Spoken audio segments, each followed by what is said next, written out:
Hi, everyone, and welcome to the 117th episode of Dragon Quest Slime Time, a Dragon's Den podcast. This is one of your hosts, Post Game Master Plattym3. And this is Pendy. Well, Pendy, our journey through Erdrick's legacy is finally complete, and the Dragon Quest II postgame is a masterclass in HD 2D design. We're digging into that deeply this episode. That is an interesting take, considering the secret boss is notoriously difficult, and I know you often struggle with those. How did you handle the final phase? Oh, the final phase was like strategically intense. Every spell I cast just felt like a life or death decision. That sounds suspiciously vague. What do you feel about the final boss being so vividly turquoise and bubblegum colored? Those were some bold choices. Indeed, yeah. Yeah, that was. Hey, it was most definitely a choice that was made. What the hell, Platy? The final boss was purple. He's your favorite color. Hell, he was basically a big mad grape.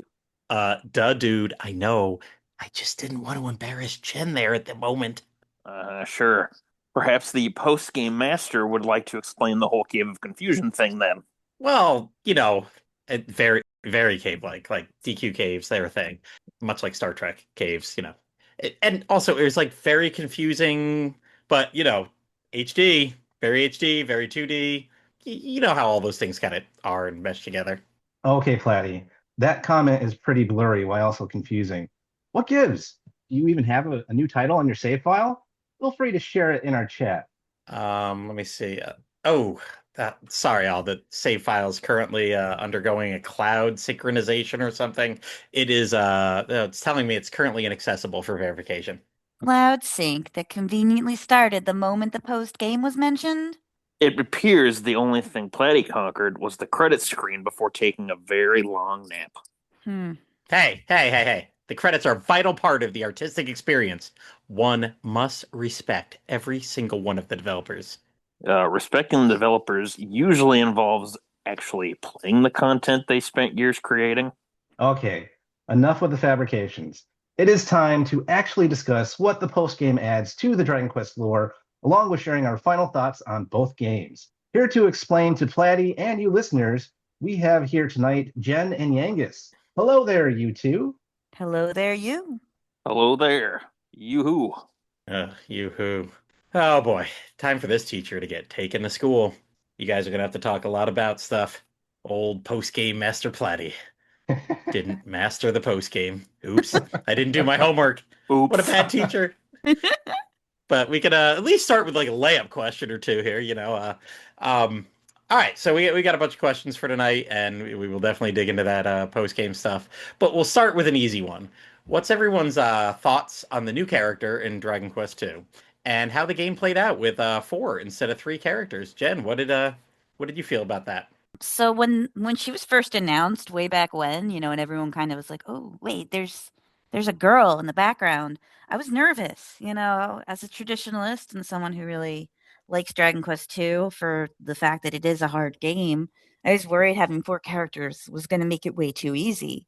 But they did a really good job rebalancing in the game in a way where, her abilities kind of a lot of them happen to be, her brother's old abilities. Well, her brother got some new ones. And she really added a lot to the party. I felt like the game would have been pretty hard. I mean, obviously, I know someone or two is going to try and do a complete solo run of the game, but that's not my jam. So I would say that I think the game would have been more difficult had there only been the three.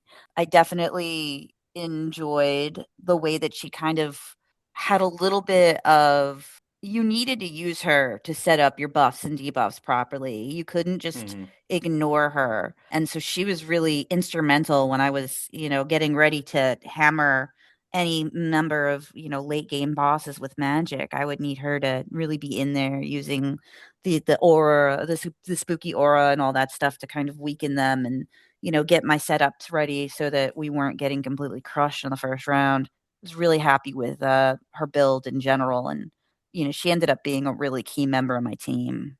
And then once you get two duplicates, it's over. Game over. Oh yeah. That was Oh fun. yeah. Mhm. But you know what? She never got. I never gave it to her. They were always on her big bro and her cousin. I never. She never had a duplicate for Oh, me. okay. That's cool. I appreciate you going with a different strategy. Yeah, I had it with her and the princess. Both princesses had the duplicates for me, but I could definitely see a duplicate doing like a double kazap would be pretty damn cool. Double bolts from the blue. That was my go-to. Oh yeah. That was my damage dealer. Nice. Nice. So yeah, I found her amazing. I thought it was as much as a improved jump from the OG Super Nintendo Dragon Quest V version to, what we'd later get on the DS with getting a fourth party member and everything. It just it opened everything up a lot more. Sure, 3 was original, but every Dragon Quest game has 4 pretty much after that. So it's not like this is something completely new. So I was ready for that makeup. 3 had it. So, Yeah, a quick little side note. I always found it weird that the original version of 5 went back to 3 party members only in combat. Yeah, I mean, they'd been doing that for, 2 games at that point. They'd gone 4, and then they took a step back. Yeah, and then they suddenly went back to 4. I always wondered why they did that with 5. But anyway, sorry, Platy. No, that's a good side comment because I'm pretty sure they went with 3 characters in the original 5 because it forced you to make use of the wagon mechanic more often because with only 3 characters and being able to switch people out without getting a penalty for it, that then you could go in with monsters and characters, and that's what the purpose of that was. But it ended up just pissing too many people off, so they obviously said, like, okay, we'll go back to 4 for all the remakes. You can't even have your whole family out at the same time. No. Nope. Sorry, And, Mom, you gotta stay in the wagon. Wait, what? Nobody puts Mom in the wagon. Nobody puts Mom in the wagon. With all the monsters. It's Mom and the monsters in the wagon. But yet, I have a very small thing to say here, and it was just great. I thought she had great lines, she had great characterization. They, much like adding all the stuff they did for the 3 brides with party chat and all the way through in Dragon Quest V, she was a fully fleshed out character. If you had never played the original game before, you wouldn't know that she was like tacked on. It's a good point. I imagine it'd be pretty funny for somebody who just played this version to go back and play the original. And then you're really just waiting. confused. I'm like, wait a minute. No, why is she joining? Yeah. Why does she have a lisp? Yeah, I mean that was part of what I was going to say was like she doesn't feel forced at all. Mm-hmm. So like you said, if you had never played the game before, like you would never know the difference. You wouldn't think like, oh, this seems like an extra character for some odd reason, or it seems kind of weird or whatnot. But she fit in with the party and the mechanics perfectly. Mm-hmm. And I loved how they set this game up with her, where you get like a nice preview of having her in your party, where you don't control her whatsoever. And I loved how they did that. And then you get her later, and it was so funny how she was kind of like this gadabout hybrid, where she would sometimes do her own actions once you got her to join your party permanently. And that went on for a while. Yeah, she set herself on fire many a time. But yeah, like I was saying before, like this game was definitely well balanced for 4 party members, and I loved the addition of her. Like not only were her game mechanics fun to play around with, but the character of the Princess of Canic herself was just so enjoyable. She was a great addition to the extra story and characterization that they put in this HD 2D remake. I really enjoyed her character a lot. What do you think, Yangus? Yeah, I enjoyed having the Princess of Canic along as a new ally. I thought it was really cool back when it was one of the first full trailers came out, and at the end they kind of teased like, "Oh, hey, look, the Princess of Canic just ran out," and then all of a sudden it cuts to the cover art that they were going to do for the game, and now she's standing alongside him. It's like, oh, that's really cool. Oh yeah, it's like, oh, they're going to do a new character. That's awesome. It's so cool because it was always something I kind of hoped that we would get to see another member of the family possibly join, or if they were going to possibly go with like the route of like maybe the Dragon Lord grandson was going to join you or something like that. But no, I thought it was really cool how they revealed and teased that without flat out saying it. But then eventually they're like, oh, hey, she's going to be a full playable character once the game comes out for you. And I, like you said, Pendy, I thought it was really cool how you could bring her along early as like kind of a preview of what she could do. And I think you can also choose not to bring her too. So I'd be curious to see like how the little cutscenes play out differently if you just go with Middenhall versus if you had her with you. Because obviously, I didn't try that route. She comments on stuff when she's with you. So I'd be curious to see what like the opposite would be. I assumed it was a but thou must moment where no matter what, she was going to force her way onto your team because she does shove you all the way like back in her room. Like I definitely told her she couldn't come with me, and she just kept pushing me over until I was like right by the bed in her room, Oh, and did she? finally I had to take her. Maybe you do There you go. that. That's It's her own funny. little but thou must moment. That's great. Yeah, yeah. I That's have to funny. check because I think I took a screenshot. I don't know if she actually says it, but I definitely think she forces her way onto your team no matter what. That's Well, funny. I that goes along with her character, her personality too. Yeah. yeah. To jump a game real quick, I did find it funny how there was one time where Gwaylin almost said "but thou must," but she stopped herself. She Yes. said "but thou," but Yes. I took a screenshot of that immediately. I love that. oh, it was so funny. But yeah. Anyway, for the princess, I like that she's more of a kind of support character, but I appreciate that she also has a pretty large number of attack spells as well. So that way, then if she can, if you're like fighting something you can beat really easily, just have her throw out like one of her frizzle spells. I kind of like how she was the Kafriz user of the party before, like you Yes. found one of the scrolls later on, and I like too how she because to me she came across as like a Magikarp power type of character where she's initially a little wimpy, she's not necessarily the best, but then as she travels and levels up, like her stats and skill repertoire like really starts to expand. Like at first I'm like, oh, she's kind of underwhelming, but I noticed as she started getting into like the 30s and levels and getting beyond that it was like, wow, she's really catching up pretty quick with HP and dealing damage and all that stuff. It's crazy. Yeah, I Um, was surprised how good she was physically with abilities like Twin Dragon Lash. That was pretty. yes, Yeah. it's crazy. Like at first when she got that, I'm like, oh, it's probably not going to do that much. She was easily keeping up with Middenhall on some Oh damage yeah. at some points in like later portions of the game. It was crazy. But one thing I did notice too that as her levels went up, I would probably guess like maybe like 30 and above. She kind of stopped performing as many of her goof off and gadabout antics as she had done when she was at lower levels. Could be I that like there were different cutscenes with the Prince of Cannock and Moonbrook where they have like their character moments where sort of changes their battle dialogue and attitude. Like after Cannock gets sick and Hmm. recovers, he becomes a lot more like serious in battle instead of saying silly things like "Oh, you're open" or "Here, take that." Like he's not quite as over the top with some of his stuff. So part of me wonders if there's like a little moment for her in the game, or if it's just a subtle thing that the game did where as she continues to level and hits certain markers, that really starts to take away her doing her random antics. And then because I eventually noticed like by the end of the game, she was no longer doing that sort of thing. And like anytime I told her to do something, she was pretty much going to do it no problem. So I it's kind of, noticed that too. And I couldn't figure out the trigger either. I assumed it was level based, but it definitely like it didn't just magically go away. It slowly eased off. mm.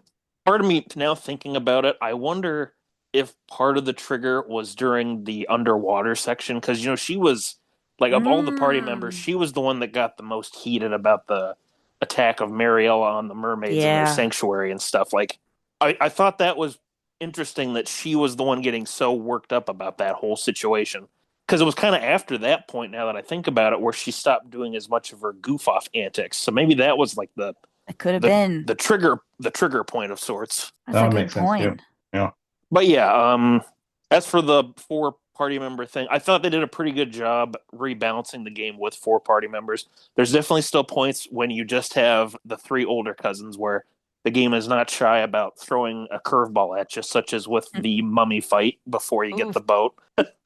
But yeah, I thought with her being added in that they did a nice job. Like I played most of the game on Draconian, other than the post game, and I thought that even with the increased difficulty, like the 4-man party worked pretty well, and that everybody was able to support one another if they needed to. I liked a lot of the versatility that a lot of the party members had. Like it didn't feel like even if they had like something they were a little better at doing than the others, they weren't necessarily like locked into that role. They could jump in with some healing or jump in with attack Totally. magic or something like that. So yeah, I really enjoyed the balancing and I really enjoyed the new party members. So cheers to them for making her work and fit in just fine. Now, what did everyone think about the Princess Carrie run in Dragon Quest One? Did anyone attempt to do that where they have the princess throughout the entire game?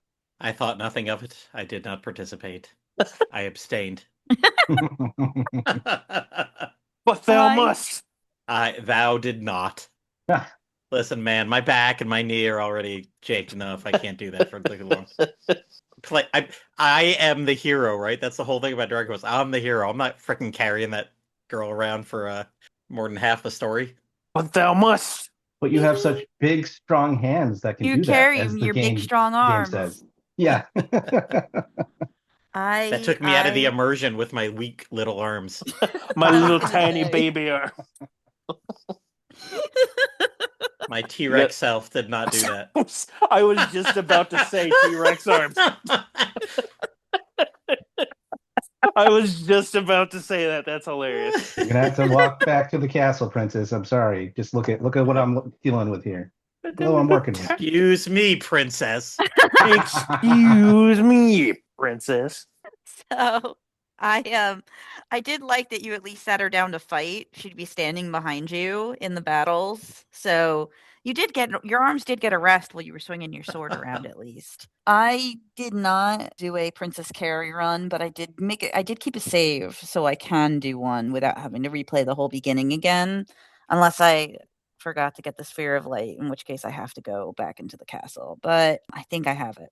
So I do have a save, and I really wanted to do one just because of, how she talks to you through her necklace or whatever, and to see her there instead, I think could be kind of interesting. So I do kind of want to do that, but I just haven't had the time. Yeah, you just gotta make sure you get the Sunstone in The Tampa Sunstone, that's what it was. Thank you. before you rescue her, and then you can just avoid the castle the entire way through. The only problem with it is that you don't get Snoop because you have to avoid Tanshell the rest of the game when you get the final key. Yep. Yeah. The good thing though, because it really confused me when looking at the game, like in the mini metal palace, and it's like, well, 39 and then 40. It's like, why would it be a 1 coin difference for the last two? Then it dawned on me after somebody pointed out the princess route thing, and you just talk about you can't get Snoop. You also can't get that 40th mini medal until you do post game, because then you can sneak in there, grab it, go out, finish the rest of the game. Boom, you got that stuff carrying over to your save file. Then you'll have the princess with you again. Mm-hmm. That's brilliant, by the way. Yeah. I was really confused about that. It's just like, I did notice that too. I was like, why are they giving you a gift for like 2 medals in a row? I did wonder about that. It never dawned on me that was the reason. Yeah. It's like, oh, that's a subtle thing. It's like, okay, there we go. I see what you're up to, game. I did not do the princess run. I'd like to try it in the future, though. I think it's really cool that there's so much that changes if you do bring her along with you. I haven't looked up like all the stuff that's different, but I've seen just a little snippet or two of something, and it makes me curious to like try it out for myself and see all that.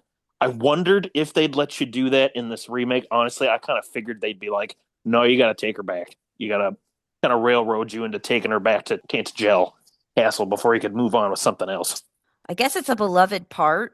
I mean, didn't they add dialogue in one of the remakes where like the Dragon Lord says you brought him a snack or something? Well, an offering. Like, oh yeah. So like, I think the princess. I think it became like such a beloved thing that they were like, we can't just ditch this. And I appreciate that. Because like that would have been my first instinct too, is like that way it's easier, just force you to have to do the thing or automatically go back or whatever. And no, they were like, yeah, no, you can take her the rest of the way. It's fine. Yeah. So the way that I've been playing these HD 2D remakes is that first I'll go through the games in normal mode, in Dragon Quest mode. I'll play through it in English, and then I'll play it a second time, and that's when I'll do Draconian mode, and then I'll switch the language to Japanese to see how that aspect of the game is too. So with one, I was able to do that, and when I did it the second way in Draconian mode, I did my Princess Carry run with this. So, and it ended up being pretty good for the final boss and helped you out with how much more difficult Draconian is. Just in general, you get like so much additional dialogue with her being right there. So any kind of dialogue scene that happens, any plot point that happens, she usually has something to say and she kind of gets integrated into the scene, which is fun. And then there's also like upgrades in the fights that you get once you save Rubis. So like there's the soul sigil stuff that we'll talk about later where like you can have souped up spells. Well, one of the triggers is having the princess, and she'll make your strongest fire attack into Urgix Fire, and then she'll change Giga Slash into Giga Break, and then like reheal turns into a stronger ability that also buffs your defense. And she does it randomly. Like you can't just tell her to do it. She'll just randomly do it in a fight. But it's really nice once she activates it. I was thinking maybe from what I had seen, like maybe she does like little different spells or something herself throughout the game. But no, you have to save Rubus first or summon Rubus first, and then she has that upgrade where she like prays to Rubus, and then you can get those upgraded abilities, which is very cool. And then what I loved about the ending, like the ending itself really isn't too much different with her being there. Like she says some stuff like once you beat the Dragon Lord before you go back to the castle. And then once you get back to the castle, the king is like, oh, not only did you save the world and got the Spear of Light, but you brought back my princess too, or brought my daughter too. Because, you know, obviously you haven't brought her back at that point. So that's just a little more expanded in the dialogue. But it's basically the same ending where you get to talk to Rubus a little bit. You get the little bit at the end with Hargon being, oh, I'll get you next time, gadget kind of stuff going on. Yeah. You know, it's funny, like you bringing her back. I wonder now what would have happened if you would have gone into, like, they probably wouldn't have done it, but if you snuck into Tantagel with her in your arms to get something or stay at the inn for like a cheap price, and then you ended up leaving, one of the guards goes to report like, yeah, we think we just saw our hero bring the princess into town, but we think he just left in the middle of the night because she's not there anymore. It's like, what? Just on a manhunt then for you for the rest of the game. Oh, that would have been funny. The best part that I loved about having the princess with me, besides the upgraded abilities, was the ending if you say yes to the Dragon Lord. Oh. So normally he asks you, I'll give you half the world, and you say yes, and then you have to, in this game anyways, you have to give him your sword. And to show that, yes, I'm giving up and I'm going to join you. Well, in this version, not only do you have to do that, but you also have to agree to give up the princess. Oh, it's shit. So nasty. Because she's like, what the hell are you doing? And you my God.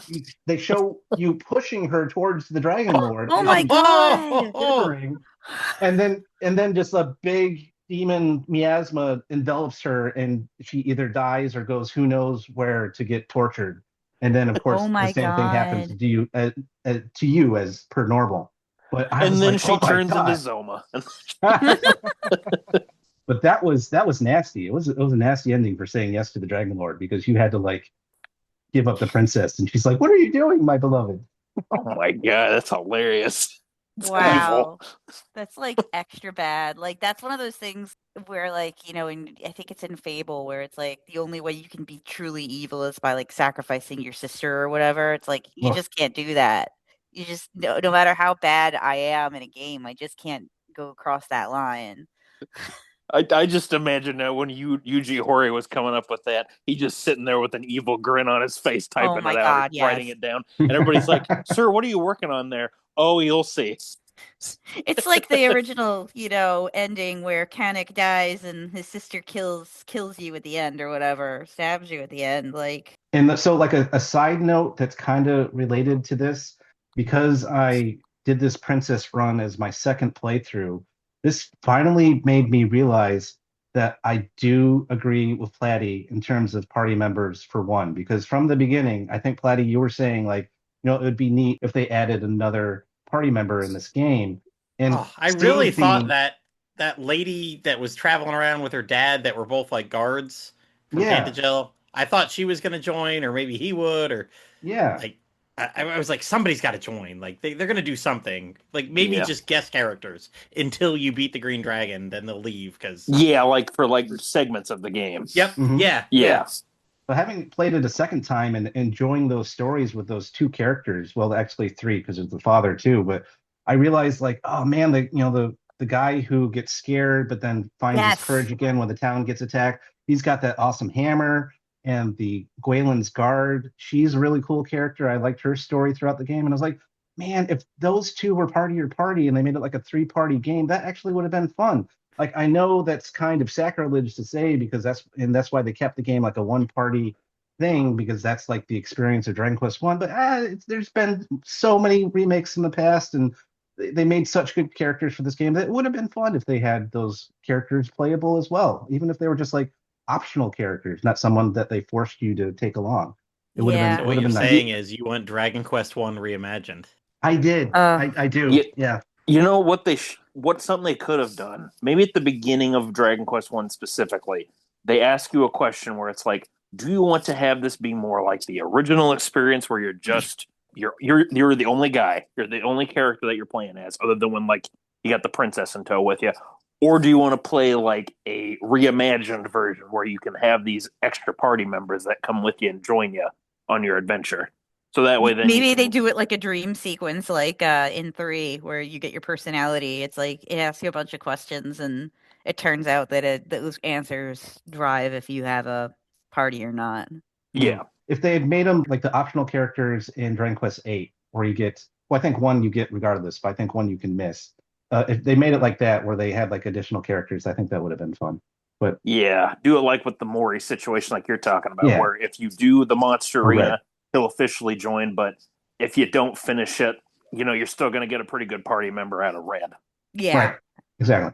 I will say, as long as you don't get those fake adventurers on as party members, I could not stand them. I would be down for them, like have them be like they're all weak and pitiful Yeah, and at if you first. join, they're all like level 1. They don't level up. They're terrible. Yeah. Yes, and then like you run into them again later, and now all of a sudden they're all stronger, and there's stuff like, "We learn from you now. We're actually incompetent."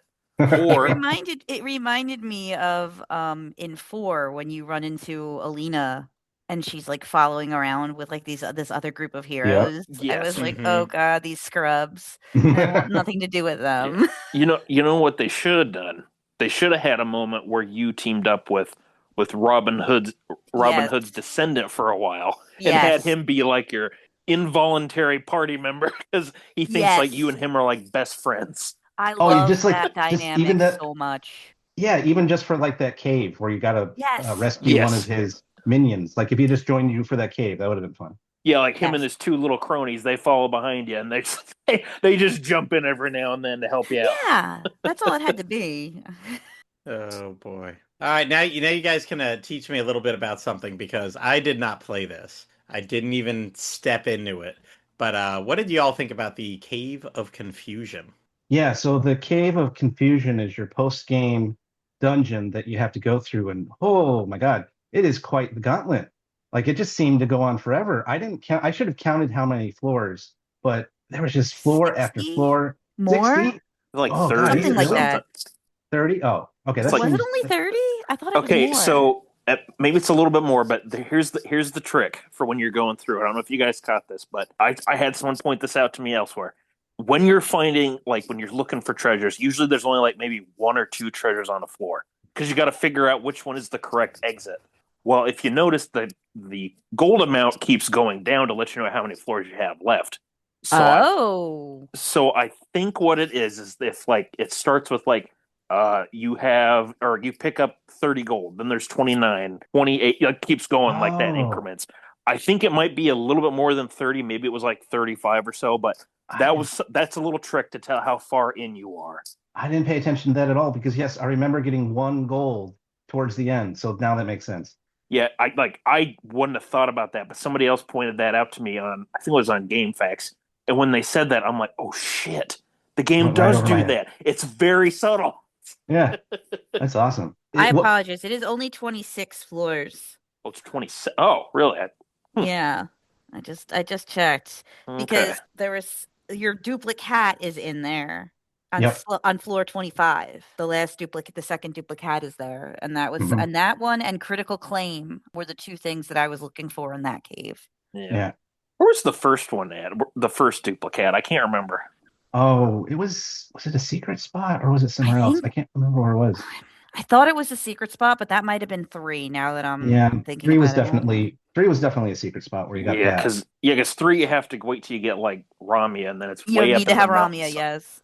Rippleport. Yeah, I think- It's in the Was it- treasure chest in Rippleport. That's Oh, where is it it is. A final Oh, key. yeah, it Okay. is. It's in Okay. one of those locked ones with like you need to get Yeah. one of the later keys. It's Yeah. with this later key. The guy who tells you about the hidden treasure rooms. It's in his house, which is inside Yes. of the port. Yes.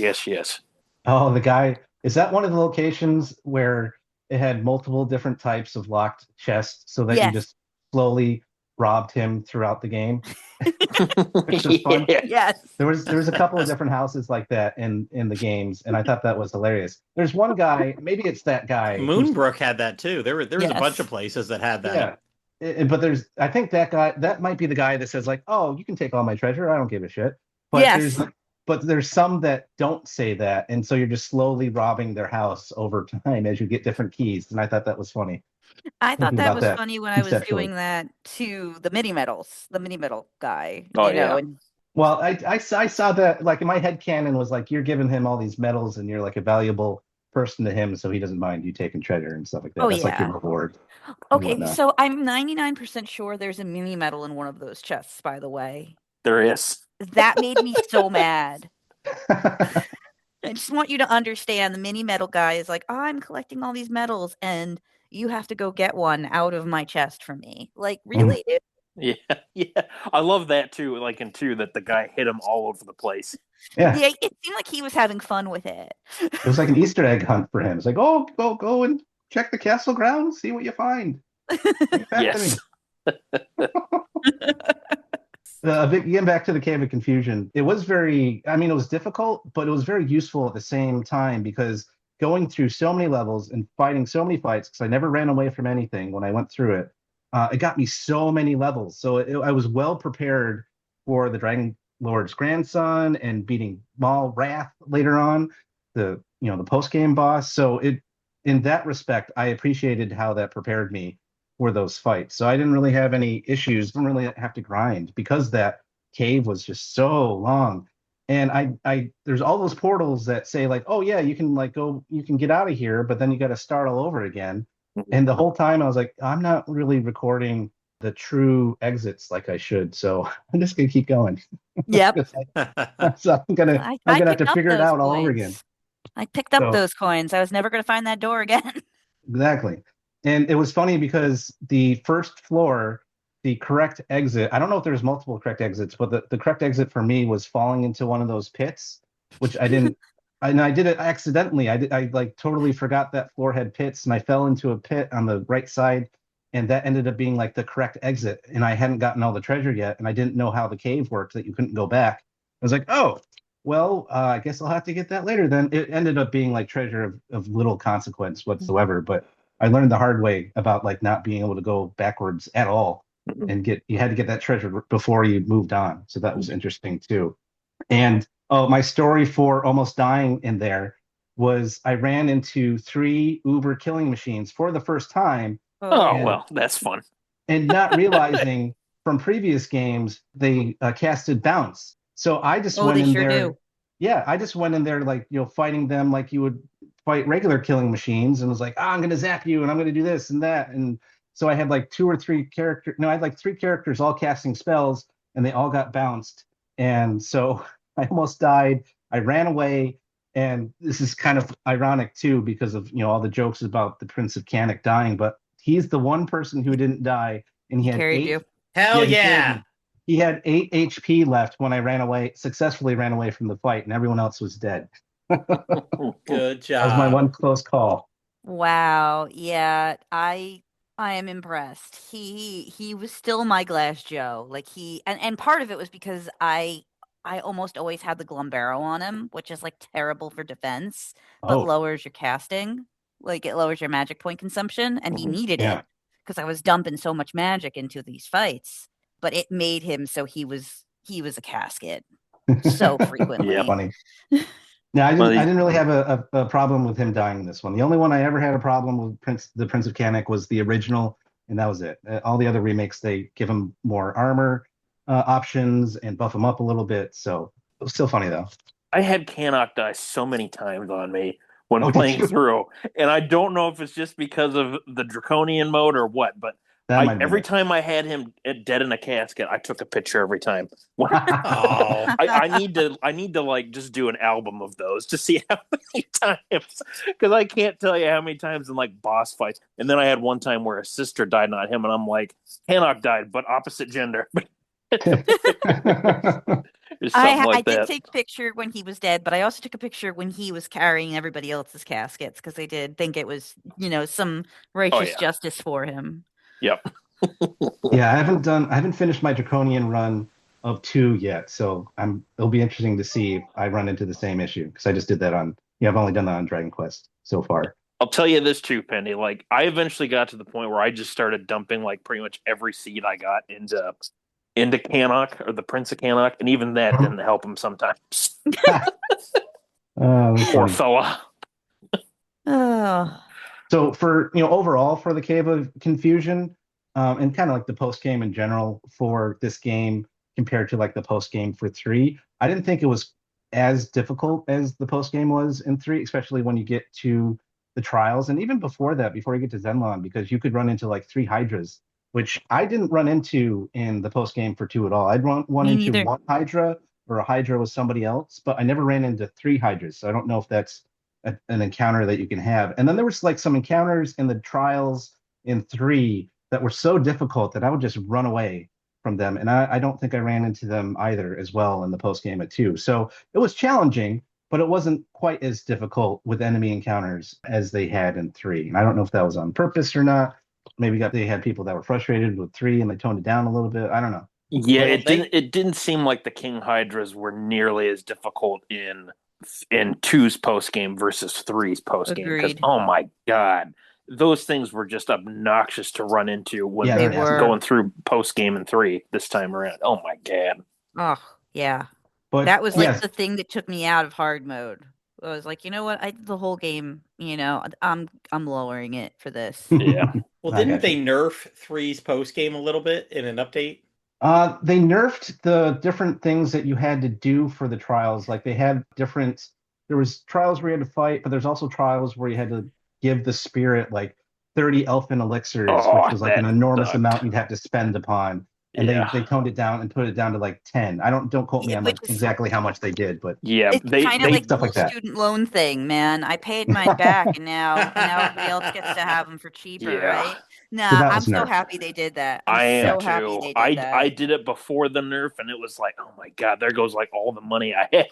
Yeah. I know, and it's All like, my oh, I money. gotta Terrible. All my go money. to the village and buy as many of them as I can to try to replace the ones that I gave away for free. I even had to grind gold just like a little bit because I had accidentally done one. I had done like one of those monster arena trials and had too much money on me, and so when it gave me the reward, I didn't have room for it, so it just got dropped, never to be seen again. So I lost some Oh money no, you're because of supposed to that. put your money in the bank when you do that, I dude. I know I was dumb and I didn't do that, so I had to grind a little bit of gold once I had to buy all those elixirs because of that. Damn. That's depressing. But yeah, overall, I thought it was a great challenge. And Yangus, you're going to go into more like the design and stuff like that, so you can go ahead and go next with the cave.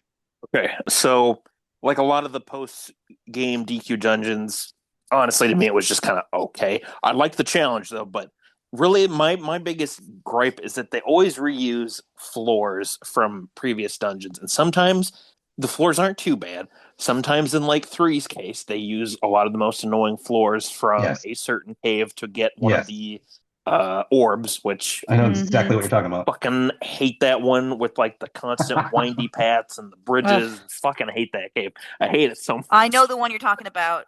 Yeah, But yeah, I was a little disappointed, but I did like and I kind of wish they worked in some of the like newly designed floors. But that being said, I do appreciate the difficulty that they included. Plus, it was really rewarding to actually fight a lot of the battles because you got a lot of experience, you got a lot of gold, and it helped keep your party in like fighting shape for all the challenges you were going into in this place as well. And I really liked how they actually included a number of the floors and dungeons from Dragon Quest III. yeah. Yes. Like, it was cool to see the surprise appearance of like parts of Baramos's castle and Zoma's Yep. castle. There's a few of the caves from that game. Like, what was one of the last floors? It was that big stretch of a cavern underneath the Dreamer's Tower. That was pretty cool. Mm-hmm. And Thankfully, they didn't have that floor that you were just talking about. That we all hate so much. I have been so mad if they. I could see them doing that as a troll move, just Oh, because. totally. And then probably fill it with nothing but troll enemies, actually. But yeah, and I thought really cool touch that the final floor where you find the sphere of light hidden in the area with all the waterfalls from Dragon Quest III's opening dream sequence. That really caught me off guard. I thought that was so cool that that's where they had the Sphere of Light be at. And it was one of those things when playing 1 and 2, I was like, maybe they're going to reference that somehow in this remake. Because, it's a pretty significant area at the start of this trilogy. Yeah. Especially once it was introduced with the Super Nintendo remake. So so cool that they made that where the Sphere of Light was. And it just is one of those things where I don't know, they don't really say like if the dwarves made all the rooms or if the descendant in Dragon Quest 1, if he helped design that. But seeing that was there makes me almost think that perhaps somehow that memory or like that connection kind of passed along to the future generations somehow. And it just was like a subconscious thing, like, let's make it look like this. Either way, though, that was super cool that appeared in the game, and that's where you got the Sphere of Light. 10 out of 10 choice for the end of that dungeon. Oh, yeah. I kind of played the game a little backwards. And before I beat it for the first time, because I didn't know there was going to be a true ending and all that stuff. Mm-hmm. So I was grinding a little bit because I wanted to get all of the treasures from the treasure rooms. So I had dealt with the killing machines and the uber killing machines, whatever they were, because I had to deal with them there. And I wanted to get all the memories. So that meant I had to fight that awful, awful guy in the boat with with the with the Pandora's box on it. Oh, you're talking about the ghost ship guy, aren't you? Yes. Oh, I fucking hate that thing. Oh my god. So I had to kind of get good early because I didn't realize there was going to be post game. So when I went and I looked up and I was looking, okay, what do I have to do? What is the post game? It's like, oh yeah, you should be level. The guide said something about being some obnoxiously high level, like level 70, level 80 to go to the Cave of Confusion.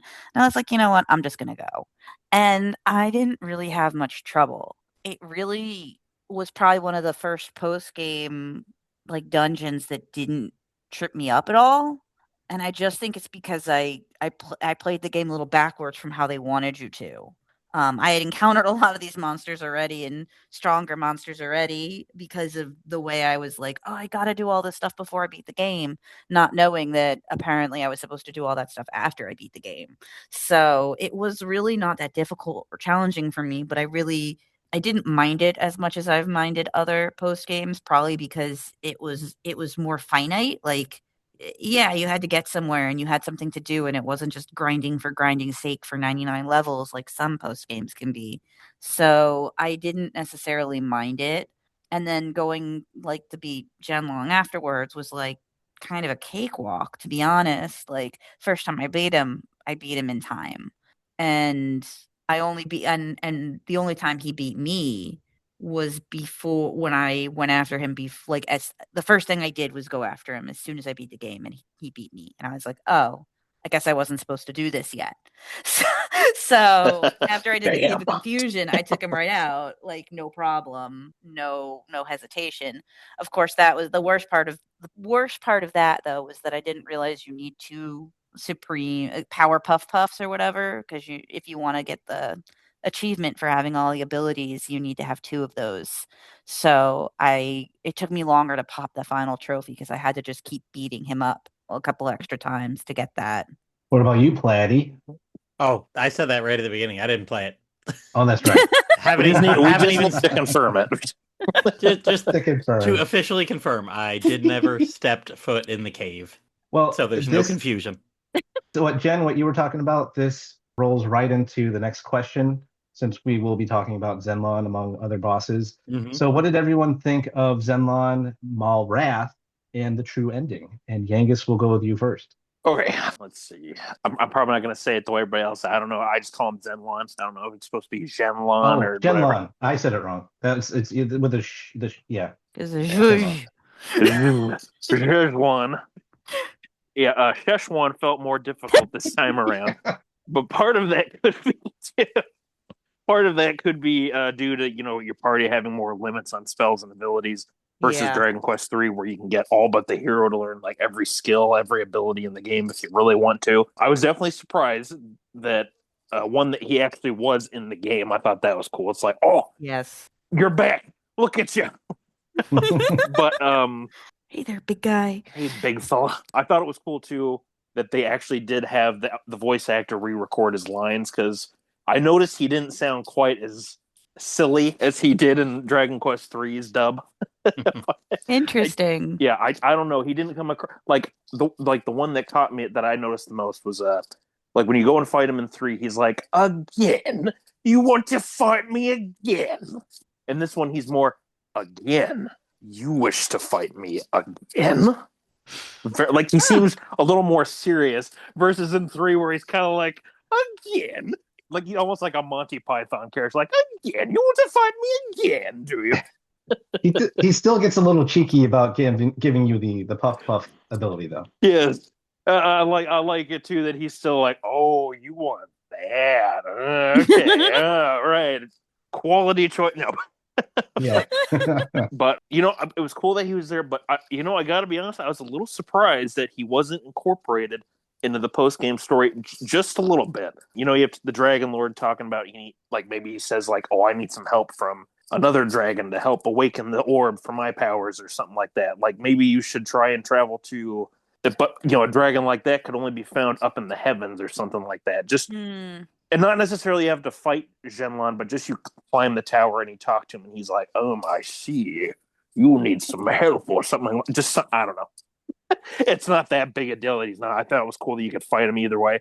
But it just would have kind of been cool if it's like one dragon is like, I need help from another dragon to help me get some of my powers back here. Mhm. Would have been That kind would of be neat cool. just because of the difference of dragons that they are, But anyway, either way, though, super cool. Zhenlong appeared. That he gives the prizes. I think I've only fought him twice. I tried fighting him a third time, but I missed the turn count by 1. I was so mad. Ooh. I was so mad. That's when you But just turn the game off for a bit, man. well, at one point, I was getting so frustrated with losing in that cave because I went in it way under leveled that I ended up running over to Zhenlong, run the difficulty all the way down to easy, and just beat him up. Just Feel better about yourself for a little I bit. I did, get it. I did, but I'm just like when he asked me to pick a prize, I'm like, no, it's okay. I got that out. I just needed to beat something up for a second. Sorry, big fella. But yeah, no, I thought it was cool to see him back and that they kind of did the Dragon Quest 3 thing again, where it's like, oh, hey, you can get these special prizes if you pick one of these things. So that was pretty neat. For Malrath, holy cow! I was okay. So we got to go back to Dragon Quest 1 first for a sec. I was not expecting to hear the voice of the Yggdragon talking in the ending when after the sword stabs the Dragon Lord through the chest. Oh my God. Her voice suddenly speaking up because I had told Platty this. I had just watched some of those end game cutscenes from Dragon Quest XI, like about a week or so before the remake came out. I don't know why. It just was one Oh, of those things. And when I heard that voice speak, I'm like, holy shit, that's the Dragon. What the hell? that's crazy. I was like, holy crap, that's her voice. What does that mean? Oh my god. Because then she says, like, one of your line has helped my descendant yet again, or something like that, or help. I forget her exact quote that she said, but it was basically implying, like, you've done something to help another dragon. It was like, holy cow, that's so cool. But then we cut to Dragon Quest 2. You beat the game, and suddenly there's that evil black red sphere thing that's glowing in the center. And I happened to notice that dialogue looked an awful lot like another final boss, post-game final boss from Dragon Quest XI. And sure enough, if you'll probably hear this, Pendy, when you get to it, when you get to that little post-game or post-credit scene. I've seen it. Yeah. Oh yeah, the if you play with the Japanese voices on, can we just go ahead and say it since we're doing okay? Spoilers. Yeah. So Kalasmos, he's back, or he had never really seemed to have left.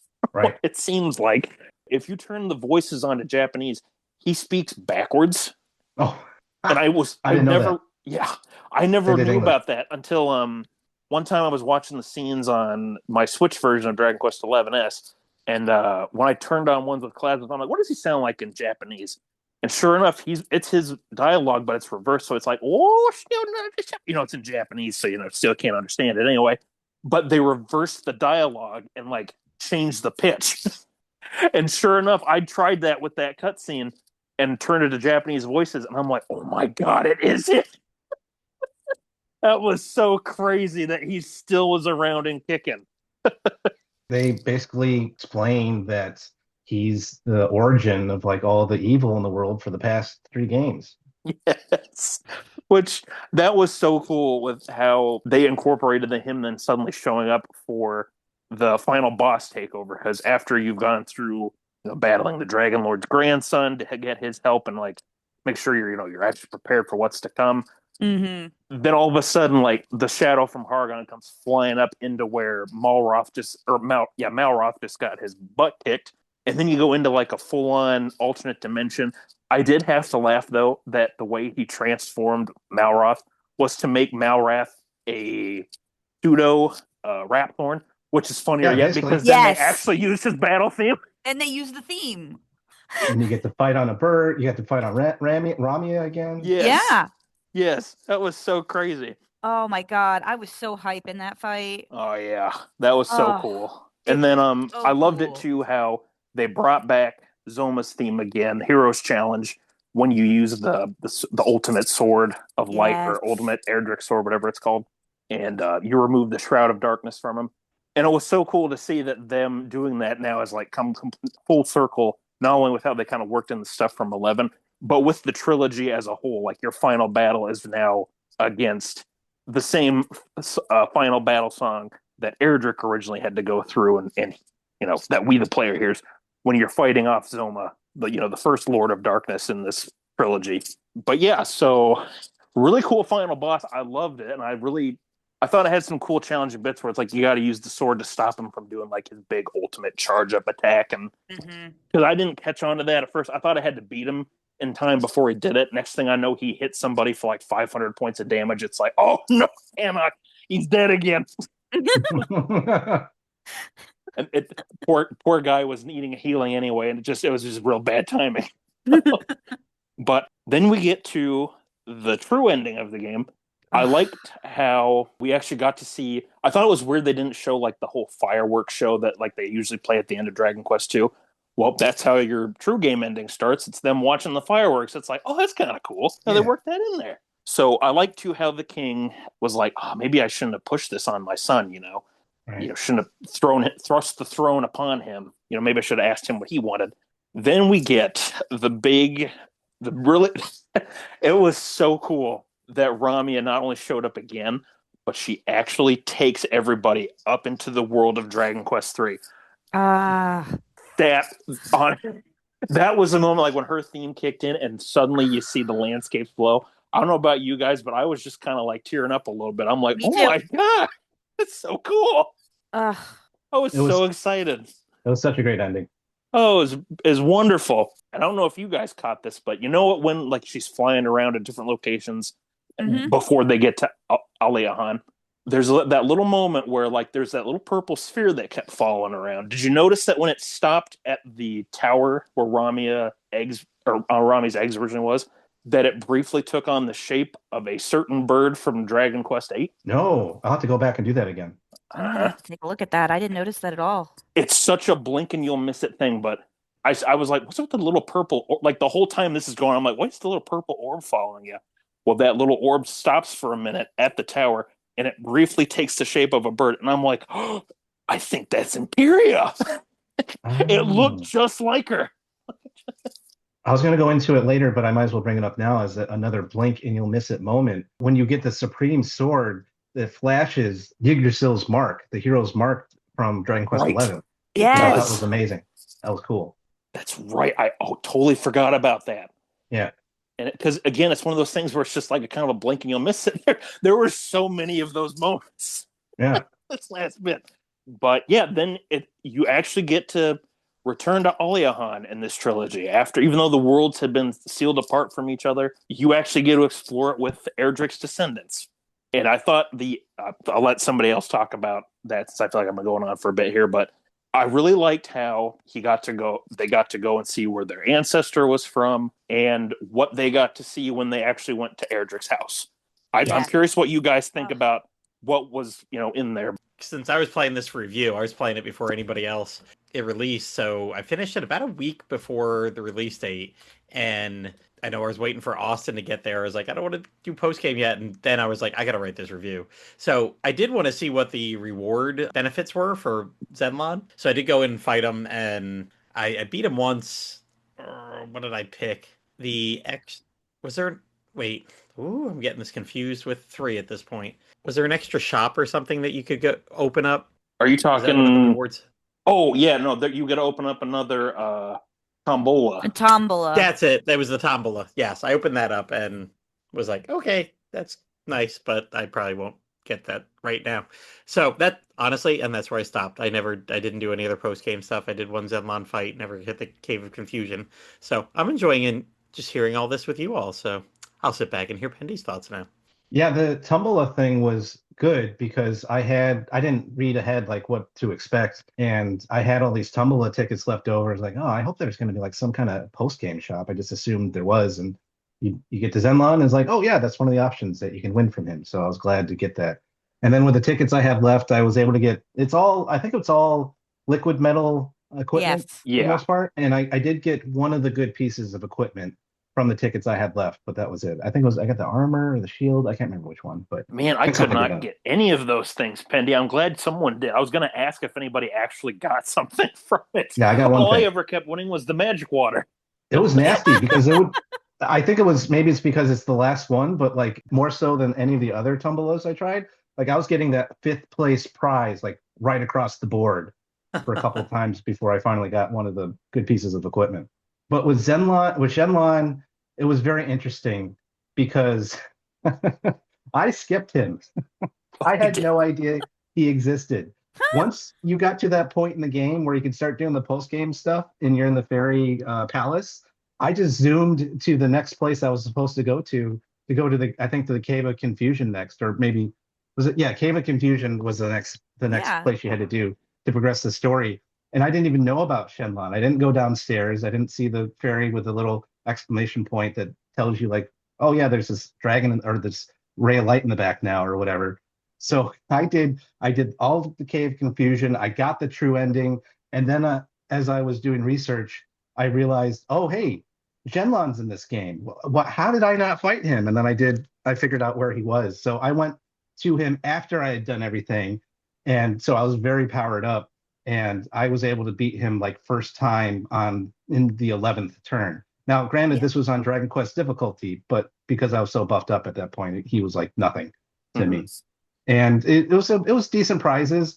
I think the best prize that he had, besides the tombola, was getting the Rubus. The Sword of Rubus was great, Oh yeah, and it could cast a free Kazap, which is probably the best part Oh. about it.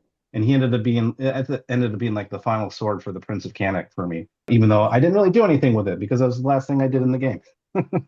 But it was good for beating Shenlong up a bunch of times after that because I kept fighting him and fighting him. And I wanted to see like, was there a finite amount of times that you could beat Shenlong? And no, it's infinite because with the scrolls that you can get, because I figured like, oh, once you get the number of scrolls that people can get equipped with, he'd stop giving you scrolls. No, you could get like critical acclaim or like puff scrolls infinity forever. You just get like as many as you wanted, even though you can only use them on so many people. So I thought that was interesting. So you can fight Shenlong as much as you want for however long you want. So that wasn't a finite thing like some of the other post-game bosses, like the one at the dragon at the trials. Like once you get him to a certain point, he goes back to sleep and whatnot.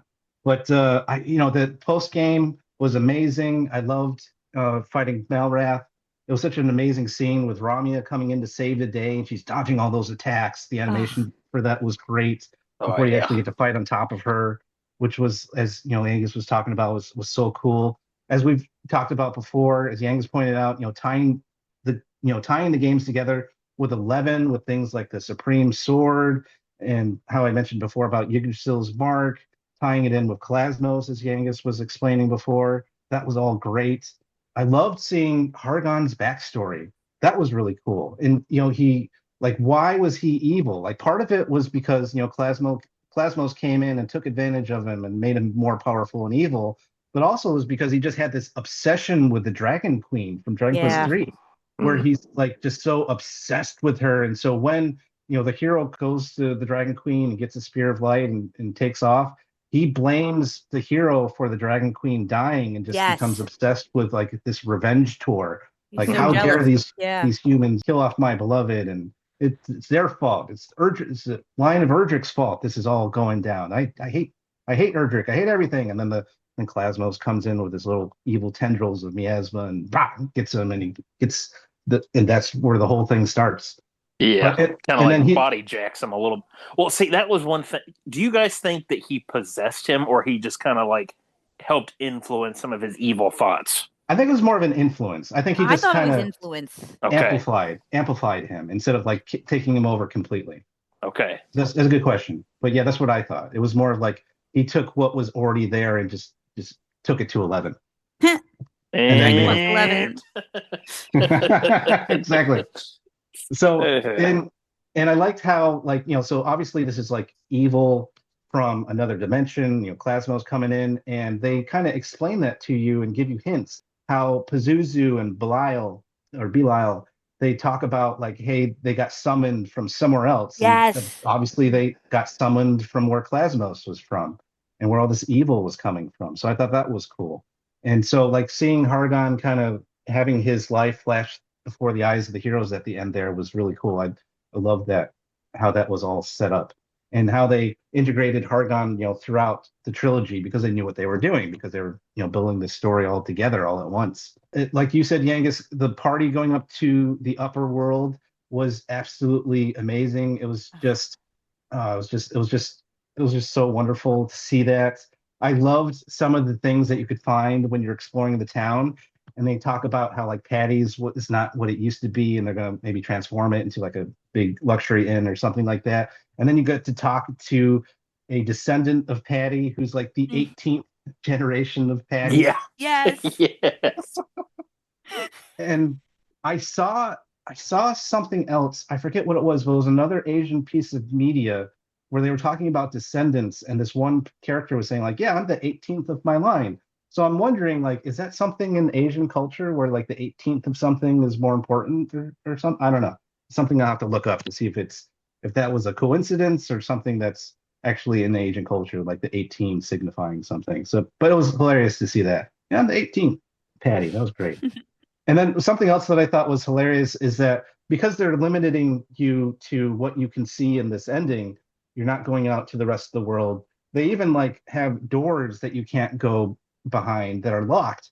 And I'm like thinking to myself, like, okay, so since the descendants of Erdrick left this world, did they figure out like advanced door technology or something? Because my final key should be able to. That was my favorite part with these brown doors. I'm like, damn, we have keys for everything, but the basic bitch brown door is blocking us. Like the final key should open this. What the hell? I leave that at home when I'm like, where's the super trip? duper key? Well, that was in my other pants, actually. I forgot that. I know the power of the brown door. It blocks you. Apparently the brown door is like the most powerful door in this world now. We just didn't get to see the development of the technology while we were gone for hundreds of years. Well, maybe the guy who made the magic key in 1, he somehow found a way up into the world of 3. So he decided, you know what? I'm going to make a door that's even stronger than a magic door. And he just gets a piece of wood and he's like, boom, there we go. There we go. That'll do it.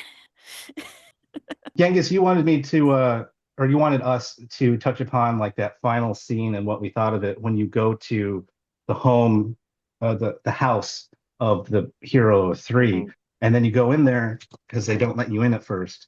And you go in there, there's a woman in there, and they kind of juxtapose like you seeing this woman in the present with seeing Erdrick's mom in the past from Dragon Quest 3, and they kind of go back and forth between the two.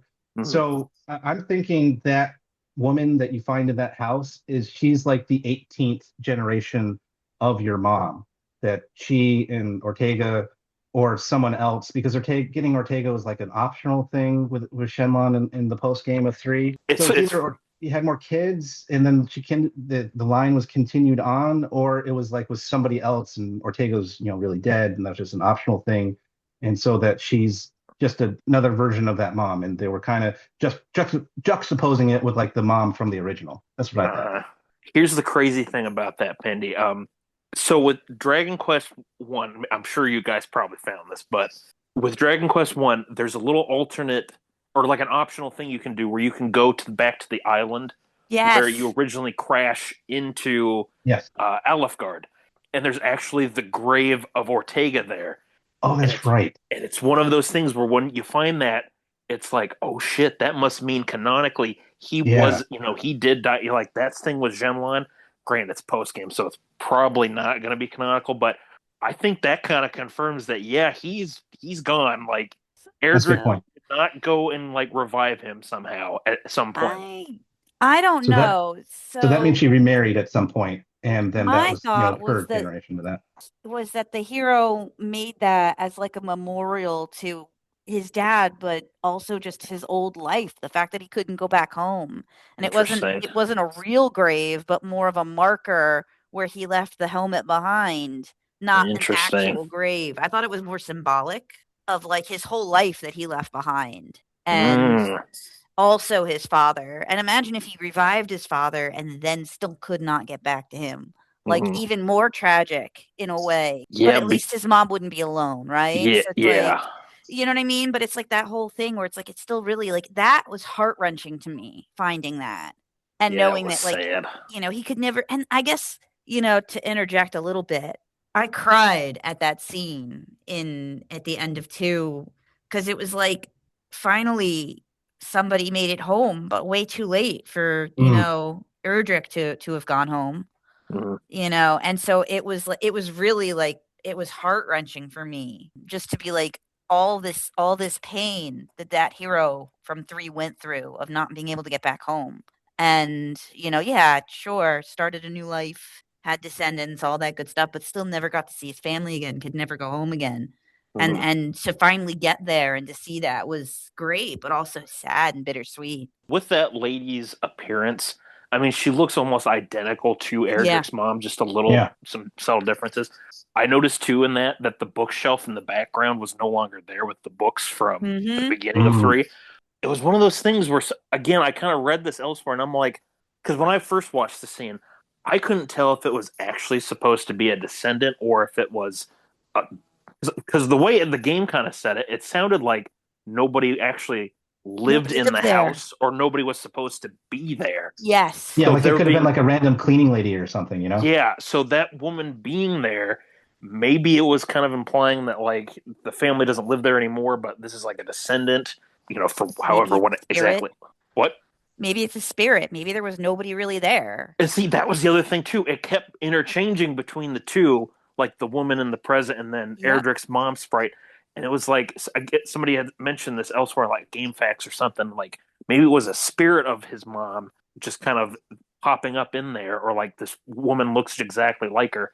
It's a descendant, It's all of these things where, and that's one of the things I really like about Dragon Quest, where it keeps this stuff vague, but that's what makes it interesting because there's Yes. so many possibilities for what this could mean and what it could represent and all, because I mean we're having a whole discussion about it because it's so cool. That's the one thing about Yuji Horii like storytelling I really like. He gives you Definitely. just enough, they give you just enough details, but there's still the fine line where then you can kind of have your own interpretation of it. Oh, definitely. Like that was by far the most ambiguous part of the ending. So I did appreciate that as well. You had to think about it, and there's Yeah. multiple ways you could figure out like what she might be, but Hmm. Yeah. it doesn't straight out tell you. You got to like use your own imagination and be like, well, I think it's this or that or the other thing. It's just Yeah. it's ambiguous. You don't know. Yeah. I loved it though that the last line you hear from her was like, "Oh my little muffin, you're back home," something like that. Oh, That Yeah, was so sweet. you've It was come like, back home to me or something "Oh, like that's that. nice." Yeah. that got me, man. That got me. Yeah. And then I thought it was a really nice touch then that after that was all said and done, it's on the white screen. We got to see the two logos for these HD 2D Yes. remakes like fade into each other. That was so cool. Hmm. It was masterclass. It really was.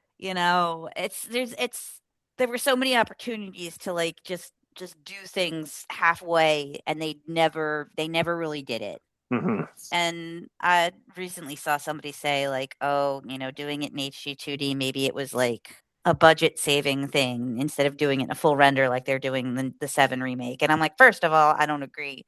But second No. of all, if they did, I'm fine, because that means they spent all the money on making sure the story was good.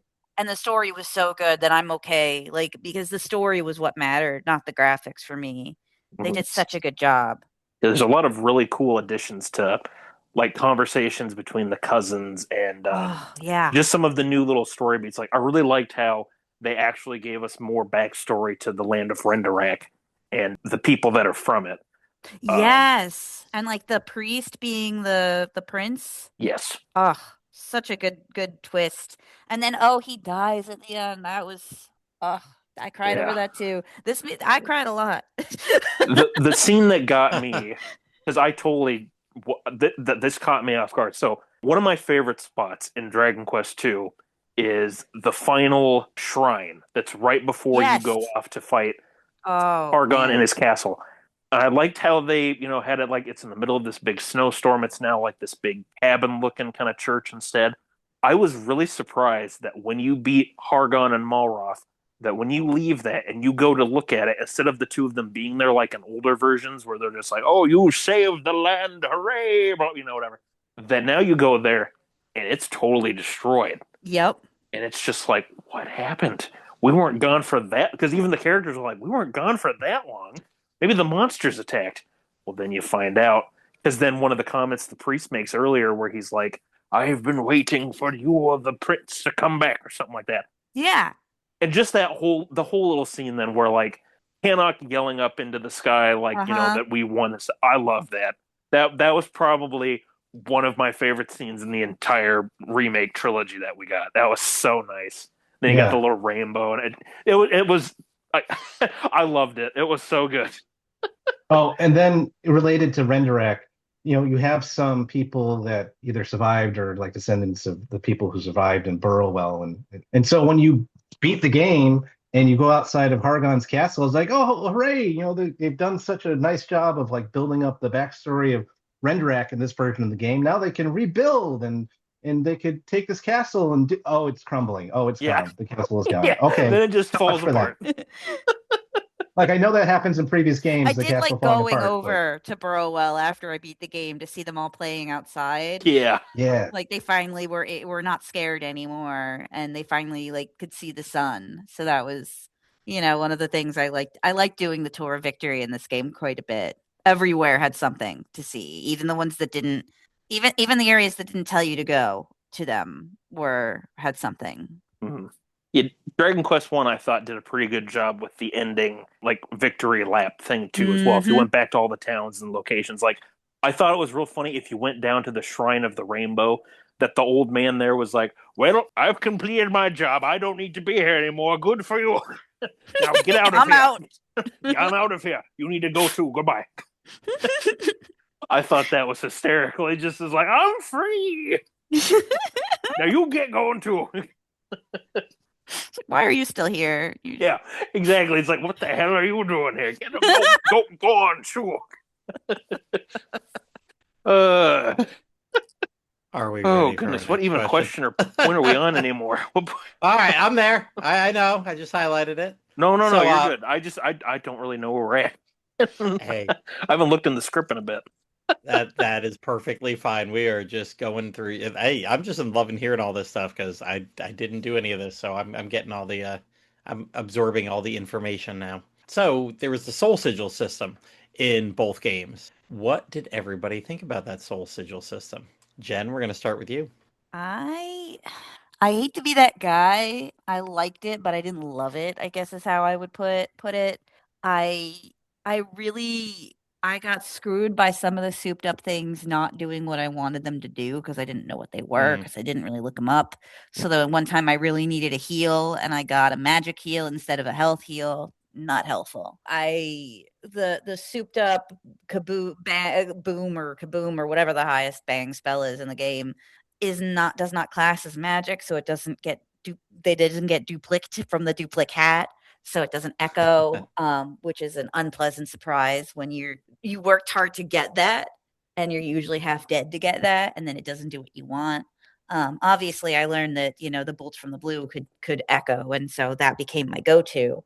But I found that the explanation as to how it worked was not clear enough. Even after I beat the game and it told me how to trigger it, I still sometimes couldn't trigger it, and so it became more of a frustration and more of a nice to have if I'm weak and I can time my heals right, which is usually what I would do. Is I would make sure that my characters who had the things I wanted to use the souped up versions of were fast enough to go before they were going to get healed. And so it was all about like timing. And I will say the game did force me to use different strategies in general. So it was cool. Like I never used those abilities where you stand in front of everybody and take all the hits until 2, where it was the only way I could beat the underwater areas. And I'd never used that strategy before, but it really worked well for me. But I will say that it made me think, but it was never something I felt like I could rely on enough. So I really just stuck to my own strategy of, making sure that I buffed my characters up, debuffed the people I was fighting, and hit with my hardest things. And if I got smacked and I could use something stronger, I would. Otherwise, I didn't. So that's kind of how I use those. So it was nice to have, but I think it could have been executed a little better, a little clearer. I get the mystery of not knowing how to do it, but it felt like even doing the things that should have triggered it didn't quite always work. And so there was never a surefire way to use it, which made it too unstable for me to rely on. Yeah, again, playing this beforehand, I didn't have anybody to talk about with. I just kind of read the in-game descriptions and I barely got things to pop. They were not things that really were helpful. Once or twice they happened. I don't think I ever got the skills to go better or the better ones or something. Souped up So skills. it souped up skills. Yeah, I never really triggered them at all. Then again, I didn't do the post game, so maybe it would have been better then. I was staying ahead of the level curve for most of the game. I wasn't playing on difficult, so I wasn't having that difficult a time anyway. So, nobody was getting lower health for long, so it didn't benefit me. I'm glad it was there for everybody else to have a lot of figuring out and whatever, but I got almost zero out of it. Yeah, for me, I really enjoyed the progression that you would get for the fun upgrades for each sigil, but specifically with the soul sigil, it was definitely more useful in Draconian than it was in Dragon Quest mode. And I'm learning this a lot doing having done the Draconian mode for 1. So I didn't really need it as much in the other 2, and I didn't really learn that much on how to trigger them. But now, once I started doing Draconian quests, then I was like, then they became a lot more important. So then I ended up using them a lot more. The different ways you could trigger was interesting, and I learned that the hard way in 1 because I figured, oh, like there's the under 50% health part or the under 50% health way of getting them to trigger, which at first I thought was the only way to trigger them. And in the previous episode where we talked about this game, I didn't like that because that reminded me of trying to trigger stuff in Final, the critical hit Limit or breaks. critical attacks and limit breaks in Final Fantasy VIII. I hated the way you had to do that versus 7. Like I hate abilities where it's like you have to be almost dead to use it. It's like I don't want to. Most of the time, I'm not even almost dead to be able to use it in the first place. And even when I am, like I don't know, maybe I'll use it, maybe I won't. But Exactly. I did appreciate that there were other ways to trigger it that I had to learn about later, and they were different for different abilities that I've learned. So, Yes. for example, like in 1, Hocus Pocus will trigger like the physical souped up skills. And if you do reheal, it'll trigger the other abilities like Wild Side, which turns into Divide, which then you can do like this massive like 3-turn attack the next turn, which is fun. So yeah, I thought it was overall it was cool, but definitely more useful in Draconian than in Dragon Quest, where they really up the difficulty. But I agree with you, Jen, that like they're not clear on how you trigger everything. They do that on purpose and you don't even learn about the other ways to trigger it until after you beat 1 the first time. But it is, I guess it is purposely unclear and kind of vague on how you're supposed to try and figure it out yourself, I guess, with the way. Yeah, they really trickle feed that info to you. They do, yeah. But yeah, Yangus, what did you think of them? So for the soul or for the sigil system overall, I actually really liked that. I just thought it was kind of, I liked how they, instead of just making them just like these regular MacGuffins, like the orbs in 3 or something, that they Yeah. actually gave passive abilities for a lot of the stuff that you did. And in one's case, especially, that was pretty nice since you're Yeah. by yourself. As for the soul one specifically, it was all right. So being able to power up, select spells and abilities, that was a really neat idea. But honestly, I really didn't find myself using it that much in Dragon Quest II specifically. In Dragon Quest One, they were really excellent to have to call upon with some of the encounters. Yeah. Since a lot of the times I found myself even with like the best armor I could get and stuff, like you're getting down to like half health in Draconian on some fights. So having that being as a way to like pop something to like heal yourself or do a bunch of damage to get rid of cronies that pop up in certain fights was great. It was really helpful. But for Dragon Quest 2, without the half health requirement that you can have, you had to have some pretty specific passives active on your specific character. And as you guys mentioned, you just kind of get trickle fed that info. So you kind of have to experiment. Eventually, you do find out like, oh, here's the passive skills you want to put on Middenhall. Here's the passives you want to put on Moonbrook, and then they can do it whenever. But most of the time, I just found myself not really bothering to go for them because, or for the passives either to try and pop it once I found out. Because Yeah. when a party member could be doing something else, I'd rather have them do that than be like, oh, slap a drain magic on yourself, and that might help activate it. But you got to get this other one on you too. Yeah, I think that was also like nothing lasted very long with buffs in that game. So I never really had them on long enough to even test if it worked. Yeah, I just found it easier just to stick with my usual game plans, and if I could, I'd throw something on, or if I needed to heal some MP or something. But it definitely the nice thing with the Princess of Canada is at least with some of the stuff she gets, like empathy or the healing rain or whatever those skills are, where like everybody kind of gets a little bit of passive healing on one or the other. Hmm. At least you could have her do that to do it, but that didn't count towards it because you had to have the specific one. Yep. Anyway, I'd kind of rather seen that they use the PEP system, like Dragon Quest XI has in DQ2 regarding the powered up skills. So just so maybe then it was a little easier to get some of them to activate instead of having to do like the half health thing. Maybe that's like the last ditch effort way to do it if you're at half health or something. But at least on Draconian, that was just a terrible idea because with some stuff being able to smack you as hard as it could, it was too risky to leave people at half health for a long time because you never know when the next hit could just knock them out entirely. Hmm. Like I said, I like the other sigils a lot. Made a good way to like actually go out of your way to find the stuff for them in Dragon Quest One to make them. Because once I found out, like, oh hey, I made the Sun one. Wait a minute, that gives me critical hits, like guaranteed critical sometimes. Well, sure, let's go and find the other ones as quick as we can to get these passives. That's awesome. Oh, 'Cause magic's gonna crit now? yeah, Wonderful. it's so good. I think I can't remember if it's the water or the moon one that's for items, but that one in particular, that's like the MVP of the sigils because Oh, when the items work on everyone? yes, For like two, Ah, I especially. love that. powering up like the standard medical herb to like 50 heal on everybody. Like it was so much easier than to just like pop a bunch of those out of the bag and just throw them on everybody. Save up your MP that way. Or to use magic water on everybody to recover like 30 MP for everybody. That was awesome. It was Or great. if Or you get got like everybody hit oomph. with a cloud of the paralyzing breath and you could like literally cure everybody in one go. Yeah, Yep. it's great. I love that. That, Yeah, that is that the one MVP of the and sigils, for my me, the opinion. one where when you defended, you'd get magic points back. Those were the Oh two that I yes. used a lot. That was another good one too.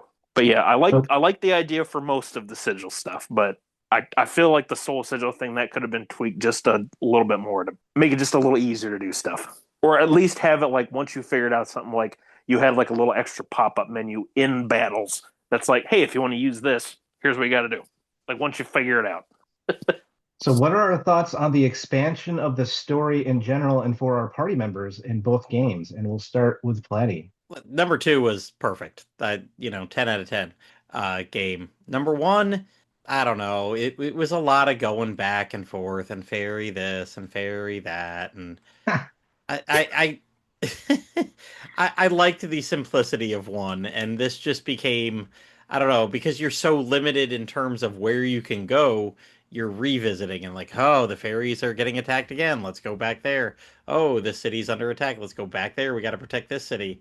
And I mean, it fits in a small world, but I don't know. I one just didn't gel with me as much. It was something I did to get through, and two I loved. I think when I rated this game, would I give it like 4.5 out of 5 or something like that? When I reviewed it for RP Gamer, and or maybe I gave it a 4 out of 5 because I kind of thought that one was more of a like a 6 out of 10 game. It was just like, okay. I thought it needed more. I honestly, like we said earlier, I think it needed other party members or to bring other people in, and then it maybe would have like lived up to having more stuff to do because you could have got more time with them. But it's just my one guy. I don't need more time with this guy. I'm fine. The story itself, the expansion was good, but I was like, this is getting long in the tooth for a one character 6 to 7 hour game suddenly being 14, 15. Let's move it along. But two, perfection. Jen, what do you think? So I actually really enjoyed the way that they weaved new characters into one that didn't feel tremendously forced. It's Hmm. always going to feel a little forced when you know what one was. You're like, okay, they're filling space here, but like the characters themselves were actually pretty interesting characters. That said, I feel like the difficulty level in general of one and the way the story kind of dragged on and they added extra bosses to kind of punctuate a lot of beats in the story. I liked it, but it was pretty hard a lot of the time. It's probably it was pretty challenging. I'm thinking of specifically that awful set of bosses that kept calling for help. Oh, Gosh. Yeah. golly. Yeah, I know that which one you're one. talking about. Yeah, Yeah. there were two bosses that just like really pissed me off, and I'm like, oh my god, why is this such a hurdle? It Are you talking about reminded me a lot Spike of Tail? the post game of 11 with the guy who would just make all of your team members dance. Oh Yeah. Where it was just yeah. like it was just like you really needed to be in on the gimmick and be really lucky to win, and there's really nothing else you can do. Otherwise, I thought the addition of the bosses as kind of extra foils and characters really fleshed out and won. And Hmm. so I enjoyed it. Obviously, we talked a little bit about all of the characters and how it would have been cool for some of them to actually join your team or support in some way. I got attached to the fairy who did die, and how that really bothered her friend. I got attached to the family of the guy who was a pansy and then finally found his stop being cowardly, right? Like I really liked those characters. I really liked the dwarf who made the helmet. I there were a lot of characters that uh, um in all of the games that they added.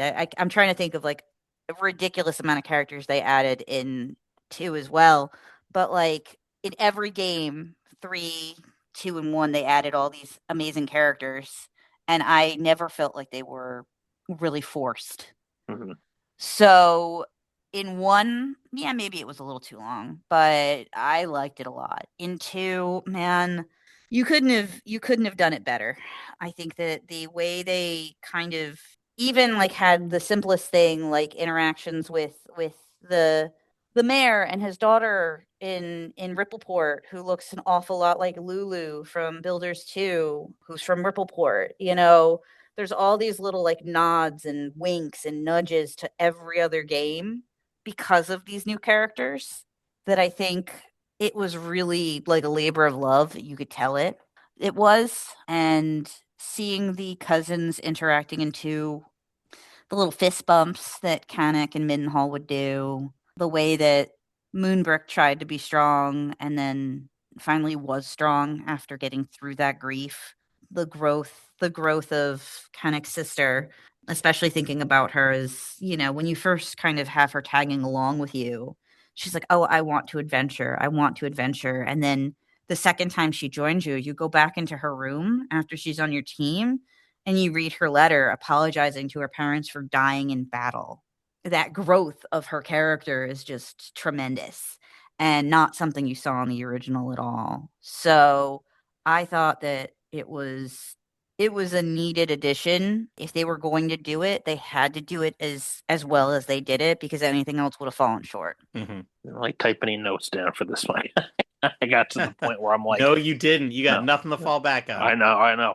But yeah, just to kind of bounce off what Jen was saying, I thought a lot of the new character additions and like the new little character stories that they had in Dragon Quest 1 and 2 were pretty good. A lot of them, some of the new ones they added in 3 were good too. But I really liked with Dragon Quest 1 how that game, especially, it's was a lot more simple with this presentation, like not having too much extra story content and stuff. I like that we had the addition of like these 3 particular guardsmen from Tantagel.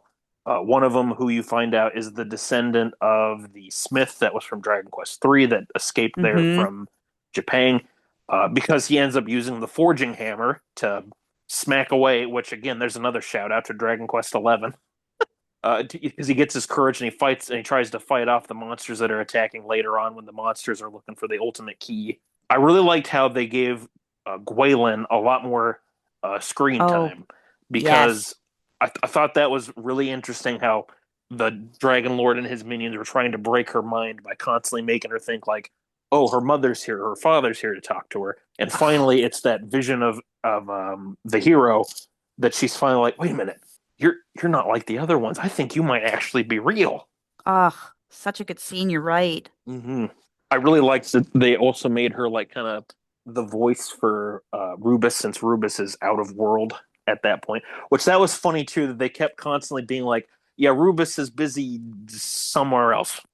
Like she's off doing something. And it's like, I think that she actually is, but the way they said it always just made me think, yeah, she's like actually in the back taking a nap or something. She's off in another world, quote. But yeah, a lot of the new little character and story additions I really like. I'm trying to think. There was one. There were a few things in one that I thought were funny. Like they never popped up again. Like there was that traveling salesman who was like the swindler, who you originally find in Gwaylin Town, whatever it's called. But then after you find him in that inn, he just kind of disappears. I was really hoping that you would find him in different towns throughout the game, with him still trying to find any whereabouts of the stuff he was trying to hawk. And like eventually he somehow gets wrapped up in having to defend the villages from like the monster attacks and everything. But I really like too with 1 how we actually got to see a bit more of the Dragon Lord, and how Hargon and his minions had more of an influence over what he was doing versus the Dragon Lord himself. Like there were times where the Dragon Lord definitely is like, I'm in charge here, like back off, like this is what I'm doing. But there was the scene where Gwaylin gets kidnapped, and she's being escorted across the bridge because she has to go. I forget where she's heading, but it's something to do with, I think it's the Tower of Rain that she's heading to have like communicate with Rubus. And the Dragon Lord and his minions intercept that. Well, then there's one of those little mist guys that pops up behind, and they're like, "Oh, she would be good for this plan. Yes, we need to get her for this." Blah, blah, blah. And you can tell the Dragon Lord's annoyed because he's like, "Well, this isn't what I want to do, but I guess I can't necessarily say no." Which is like, what? It's like, why would he suddenly not be doing that? Well, then you find out with 2, obviously or not obviously, I shouldn't say that, sorry, but, Hargon was the one that took his egg, brought him, which that's another thing, too. How the hell did Hargon get into the world of Alefgard when the worlds were sealed off from each other? They never address that. That's the one thing that admittedly frustrates me. It's like, dude, how did he get down there? They never explain that one. And that's, I know just a little bit ago I talked about how it's nice how they kind of leave stuff vague. That's something you shouldn't leave vague. How did he get there? Like, can we just see like a dark portal open up and he walks through it and then that's how he got there? Just something. Just give us something. That's one thing that's just like, come on, show us how he did that one at least. But anyway, that little tangent aside, I liked how you kept seeing the Dragon Lord trying to harness the power of the Sphere of Light. And the more he kept trying to do it, that's when like you started seeing the subtle changes in the overworld, where like the little specks of light that would sometimes be flying around, they started turning to like a purple, and then they kept getting darker until eventually when Rubus returns, she like spreads her light across the land again that stops it from doing that. Because the Dragon Lord, he's just trying to absorb that power from the sphere and be like, I control you. Like, you are my birthright. Why aren't you working? A lot of the stuff with the Dragon Lord and his grandson, the new little character and story addition stuff was really nice and really appreciated. And I thought it was super cool how with the Dragon Lord in particular, or his grandson, that because he was not influenced by the darkness like his grandfather or great grandfather was before him, his dragon form looks a lot closer in coloration to the Dragon Queen because he's more of like that whitish pink kind of color or whitish purple.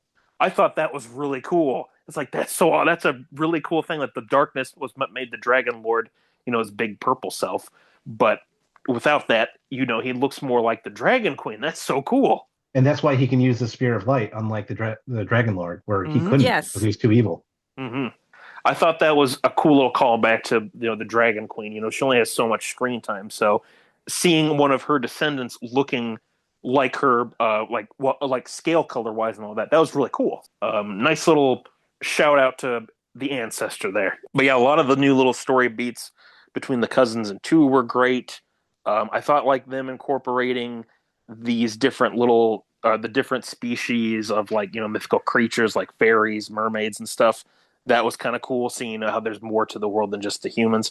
I thought it was really weird for the longest time in 2 that we never heard about the dwarfs, but then finally the post game actually addressed that, and they're like, "Oh yeah, they've been hiding this whole time." Because it was like, where did the dwarfs at? Like they helped us out so much. I was like, why can't I get to see the dwarves? Why can't I get in here? And then the fact they actually had a story explanation was like, okay, that's pretty cool. Actually, they knew somebody was going to be wondering about.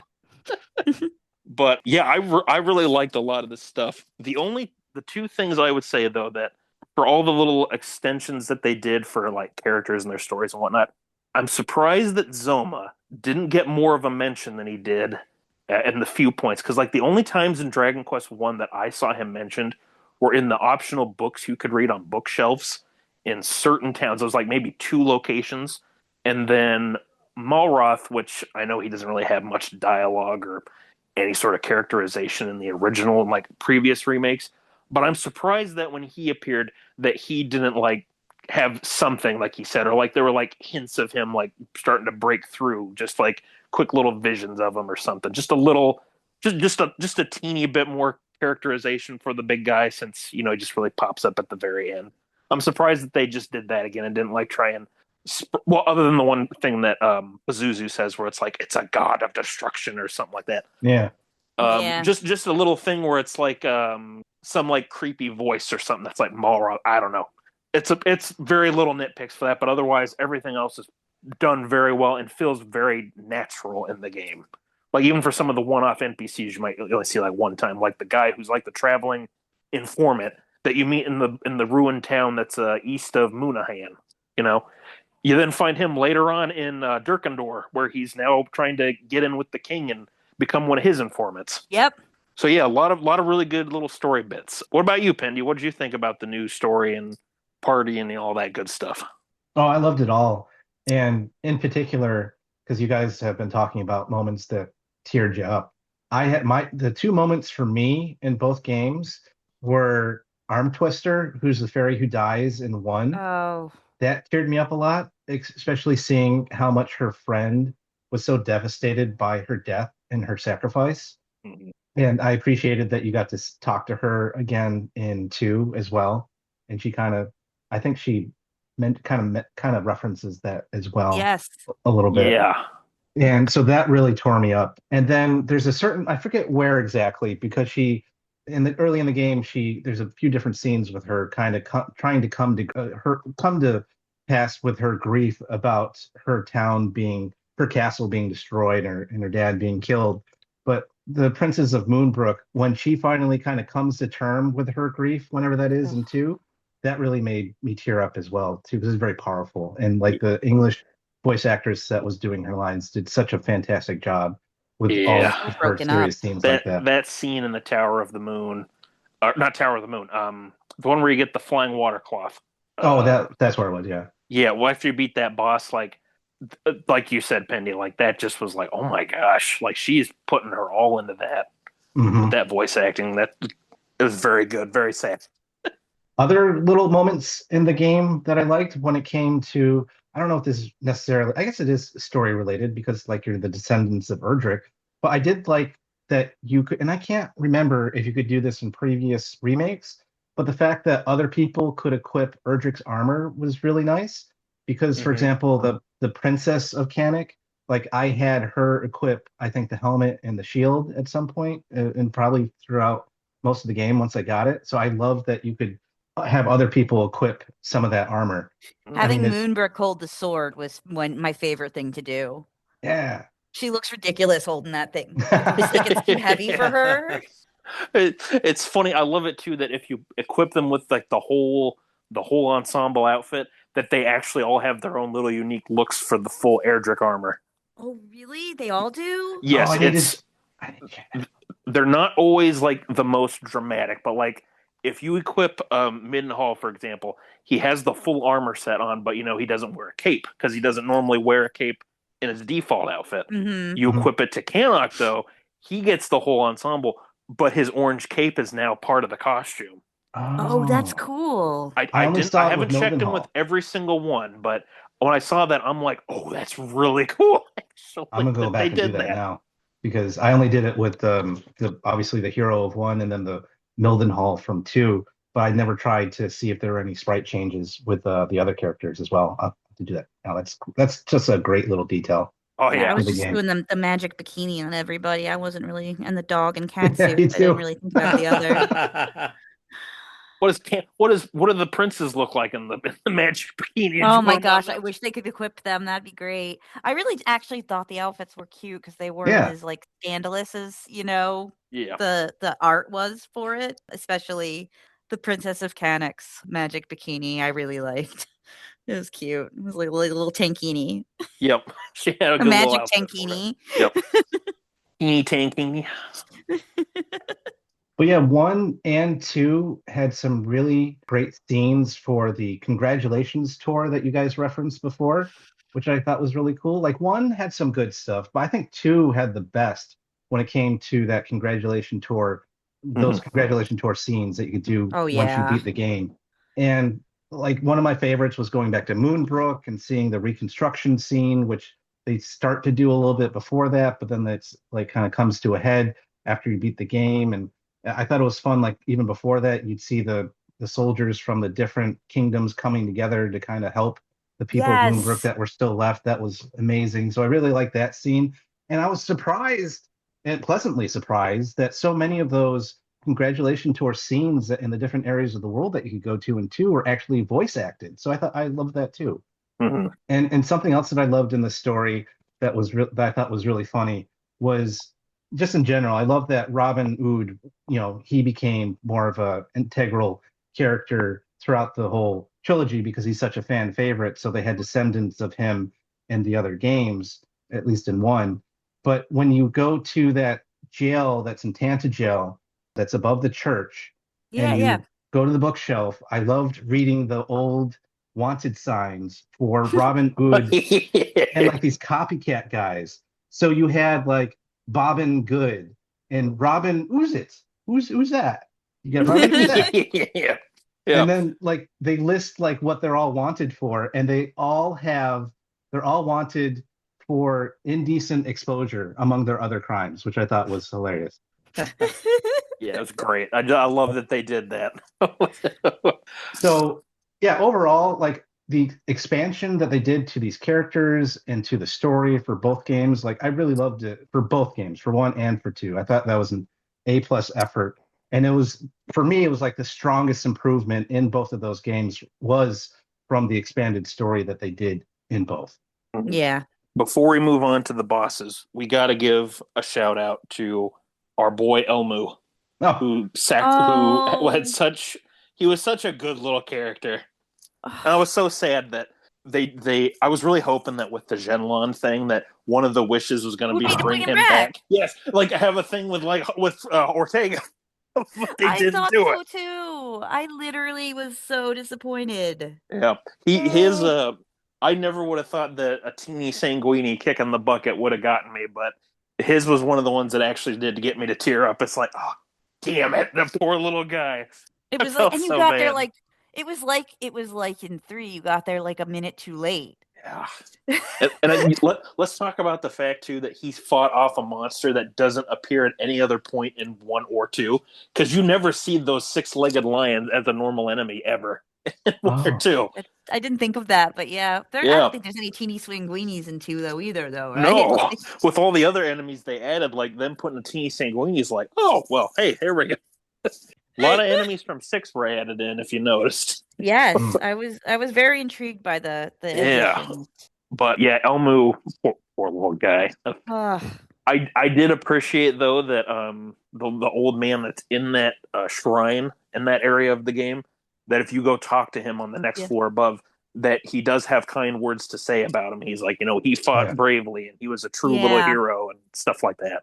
That was And like sweet. he said good things about you or something too. I think they said they say something about that, and I was like, "Aw." Yeah, I thought that was nice. Like again, it's one of those little touches where it's like that's really nice that they put that in there. They didn't need to, but they went ahead and did it, and that's what makes it all more special because of it. So Yeah. Yeah, and outside of the game, they even made a plush for him, so you can get that in Japan at least. oh, well, cool, nice. If you have an Elmoo plushie, please give him a hug. He deserves it. He does. Good He's a little good guy. little fella. I think this has to be my every few podcast bump for going to listen to DQFM, because Austin and I were completely in sync on our thoughts about him. What the fuck? Why was this added? Don't give a shit. The second he pops up, you know he's a dead guy. He's dead. This is gonna happen. It's here for story. I don't know. I really don't like the teeny Sanguini design, which I know probably kills Pendy and his No, yeah. my love No. for the character from Tact. The tack, Now, that's what it was. we could forgive you. We could forgive you for not actually doing the post game, but this is a bridge oh too man, far. I've got so many contrary thoughts there. Well, not This is contrary just a thoughts. bridge too I have far. no thoughts on 90% of it. But no, yeah. Yeah, no, Elmoo. it's cool. You know what, Uh, Platty? I kind of agree. I'm not really that big on the Sanguini enemies, but just something about Elmoo is just a little different. I don't know, but I get where you're coming from, though. I totally get it. You know what? Usually a little character like that, I'm good with. Listen, man, I watch Hallmark movies. You know how many little things they put in movies like that just to get those feels going? You got their own little Elmoos. Or fodder. Yeah, as it oh might my be god. called. Hallmark movies are like nothing but a series of Elmoos, you know. We got usually they don't die, so we got Elmoo, we got Hallmoo, we got Coolmoo. yeah, it's like the Elmoo network there. But no, it's fine. I'm again just one little thought that I don't know, and playing it for review, it's like come on, I don't need the story right now. I'm here, get me in. Please send all your hate mail to Plattym3. Yep, it's there. You can find me on Blue Sky. Kill me there. I'm kind of neutral on Elmoo. Like I'm not like I don't hate him, but I didn't think he was like the best character ever, and so I didn't get teared up when he died. I was sad, but I was like, oh, okay. It was a noble sacrifice by a Yeah. little dude, and it was like he was fighting his own people, and I think that was like he was like a brave little soldier. So clearly, if I actually usually I'm the person who predicts when everyone's going to die in a show, or a movie or a game or whatever. But I just really wasn't thinking about it. So it was like I had so many other things I was thinking about and worried about that it came out of nowhere for me when normally I would predict that stuff instantaneously. Yeah. When he went off on his own, it's like, oh, I hope this, because doesn't he go off on his own at one point at first? Then he's totally fine when he comes back. Yeah, Am I remembering that right? I think so. Yeah. So when he did that a second time, it's like, he'll probably still be okay. Maybe he'll come back a little. It kind of gave me Dark Souls 3 vibes a bit, where there's a character you can save in that game called Grey Rat, and he can go off as thank you to try and steal stuff from these locations that keep getting slowly more dangerous and dangerous. I was hoping that they were going to do something like that, where like the third time he wants to go off, that you could be like, no, you probably shouldn't do that because something bad might happen, as a way to save that character. Well, that's not the case, because the second time he went off, he goes and fights one of those 6-legged lions, and God bless him, he fought as hard as he could. Poor little fella. Well, yeah, I've always loved the Sanguini design, and as Platty pointed out, Mendini from Tact, the pink little Oh yeah, one with the black wings. I loved her. It was a great character and design combined. Never would have thought a Dragon Quest game could get me to care about the Sanguinies, but here we are. Who knew? I think of linguine and then I just get hungry and I want to go eat. Teeny Bring linguinis. a teeny linguine. I would say if the linguine was teenier, I probably wouldn't be as big as my tummy is, but there we go. You just Now eat more of it then, man. There's no Yes, I reason to do. discriminate. In the future, now they need to bring in a Sanguini and call him Linguini. Linguini, Oh. the Sanguini. Are It's you gotta be listening, done. Square Enix? This is right up your alley for the translation team. And You you know can- what? They need the Italian voice actor, not the British one. Oh yes.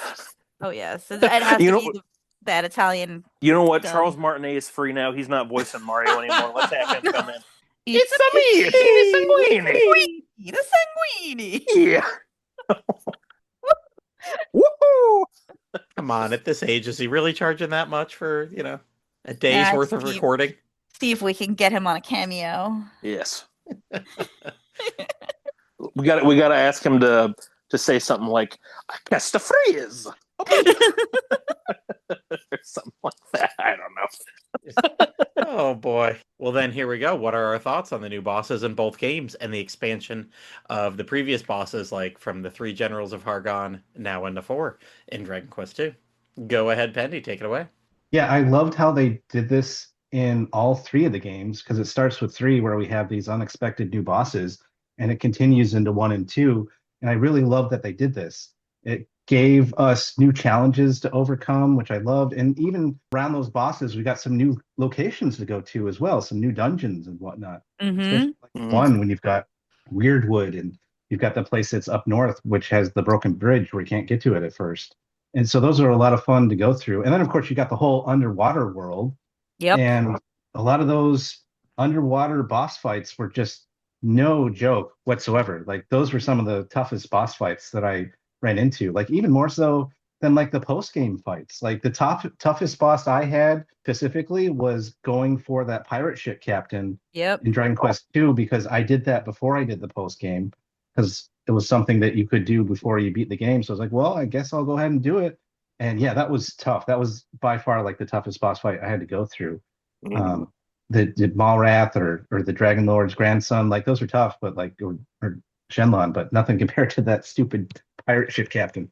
Seriously, Yeah. yeah. And it's the worst thing is it kind of freaks you out because all the monsters on that, like all the random encounters on that boat aren't hard. Yeah, they're all super weak monsters by that point. Yeah. And then you open a treasure chest and it's a Pandora's box and it's a slog of a fight, but Yeah. then Oh, when that I saw boss that, is horrendous. oh yeah, when I saw that, I had like PTSD for those Oh my fights God, in me 3. too. Yeah. I was like, oh, I know I'm in for a rough time fighting one of these. Honestly, Just they should have. presume it because it's a treasure chest. Argon should have had a Pandora's box be like his secret One fifth of his general. generals? That, Yeah. like if somebody actually gets to his room, that it just comes flying in out of nowhere and attacks. That's all he would have needed is like a ninja or something. But yeah, that whole Three-colored Pandora's box to kick your ass. all Oh over yes. again. yeah, but that whole expansion of 2 with the underwater area, I really liked it. I was afraid it was going to be like 6, where it was just a bunch of empty nothingness, and there was like barely anything to do in there. You're just wandering around looking for stuff forever. But this was good. This had, you had not only did you have the different locations that you could go to, but you had not the secret spots, but you had the shiny spots that you could go and get some items as well as you're wandering around. It's a little tough because there's really no map to it, so you kind of have to figure it out more so on your own in terms of navigation. So that kind of annoyed me, but overall, I thought the underwater part was pretty cool. I was kind of wary about it, and I was pleasantly surprised how much I ended up liking it for the most part. And I loved how it added that new 4th general. How do you Yes. pronounce her name? Mariella? Yeah, Mariella. Yep. Mariella? Okay, so yeah, and they went into her backstory and how Hargon recruited her as a girl Yeah, when she her was a town was human. destroyed and things like that. She was a human, yeah. Ugh. Yeah, just like him. She was human before and Right. got corrupted. So that Yeah. was fun, and you get to fight her multiple times. I loved when she like approaches you in her human form at first, and when Yes. you get to the point where she's going to go back to her monstrous form, it was hilarious that the cage of her monster form appears, and she opens the door of the cage and goes in the cage, and then she transforms into her monster form. I thought I that was thought that was clever. a great little, yeah, that was clever. And then like the expansion of the original big three bosses in Dragon Quest II, Pazuzu, Belial, and Atlas. Those I loved how you got to fight them multiple times. They got more character to them, and probably my favorite was Pazuzu in his banana obsession. Oh Yeah. yes. It was And so he actually good. gets that Excellent. little bit of kindness Very towards the excellent. end. Yeah, yeah. Just when he's dying and the Princess of Kanak gives him that banana that he summons from his Yes. pile of bananas back where he had them. At just that little sweet aside of her, like, here's your banana that you're trying to eat. Yep. Yeah, that was great. Just everything about Pazuzu was wonderful. So that was a big highlight for me was how they expanded the stories of those three bosses. Because like in the original game, they're just hanging out in Hargon's castle and you fight them and that's it.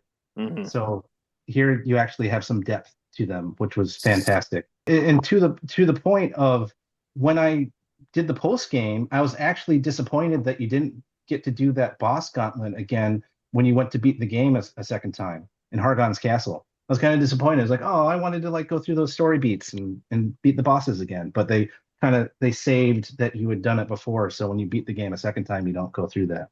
Yeah. Huh. I did like how Belial, I don't know how to say it, that he kept coming back trying to be like, well, we could work together to take That's down what I was gonna say. Hargon. That's what I was about to say. I was like, was it Belial who was all like, "Oh, let's team up. Yep. Hargon sucks." Mhm. And I It's was like, like, I don't want to be here. I want to be free. and it's like I said no to him, but I kind of wondered what would have happened. Like, is it a "but thou must say no" kind of thing, or what if you Yeah. actually said like yes to teaming up with him? Yeah, the cousins probably call you out like, what the heck's wrong with you? Why would you say yes to it? I said no to him too. I'm like, no, I'm not saying yes. What are you talking about, dude? But yeah, and those expanded story beats with them, with how like the heroes realize that they're not all in sync with each other, I thought was fantastic, which was to explain how they didn't just all come together and beat up on you at once, is because they didn't all like each other. Yeah. And they didn't, so they like Mariella and Belial were not on the best terms. And like the Correct. heroes learn like they're not all working together. They're just kind of all out there as kind of like independent contractors for evil. Yeah.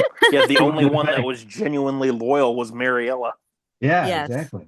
And it kind of draws a mild parallel to when and Moonbrook are different sides of the fight in Burwell, where one of them, agrees that they should go out and fight, and the other one is saying no, we shouldn't fight, and they have that bit of an argument there too. Mhm. But the difference is obviously that our good guy heroes have like a come together moment and end up understanding each other and working together again, whereas the villainous characters just keep fighting. So I thought that was kind of a nice mirror how they had that scene. Oh, definitely. And then my final point is that I also loved fighting the Dragon Lord's grandson, that he wants to test you. Yangus, you went into some of the fight.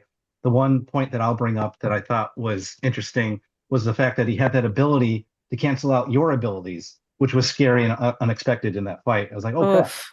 I Oh didn't know that yeah. was going to be a thing. Oh yeah, him using the one that actually stops you from using like non-magic skills was like, oh my god, no. Yeah, What Is is that this? Fog of War? What is that one? I can't remember. Yeah, so Fog of War, that's the one that stops magic, but then he had a white version. It was like a Yeah. white Yeah. fog. It Like was specific to like canceling out your ability to do Ability. ability. yeah, To oh my do all god, the that cool was abilities. scary. That was so scary. I'm like, It's like, what am I going to no. do now? Shit. What's Minhall supposed to do? Right? He can't use He's spells. he's holding the stages stowed up, and that's about it, guys. Yeah, he just constantly just goes waving his hands in the air with it. It's like I'm helping. Yes.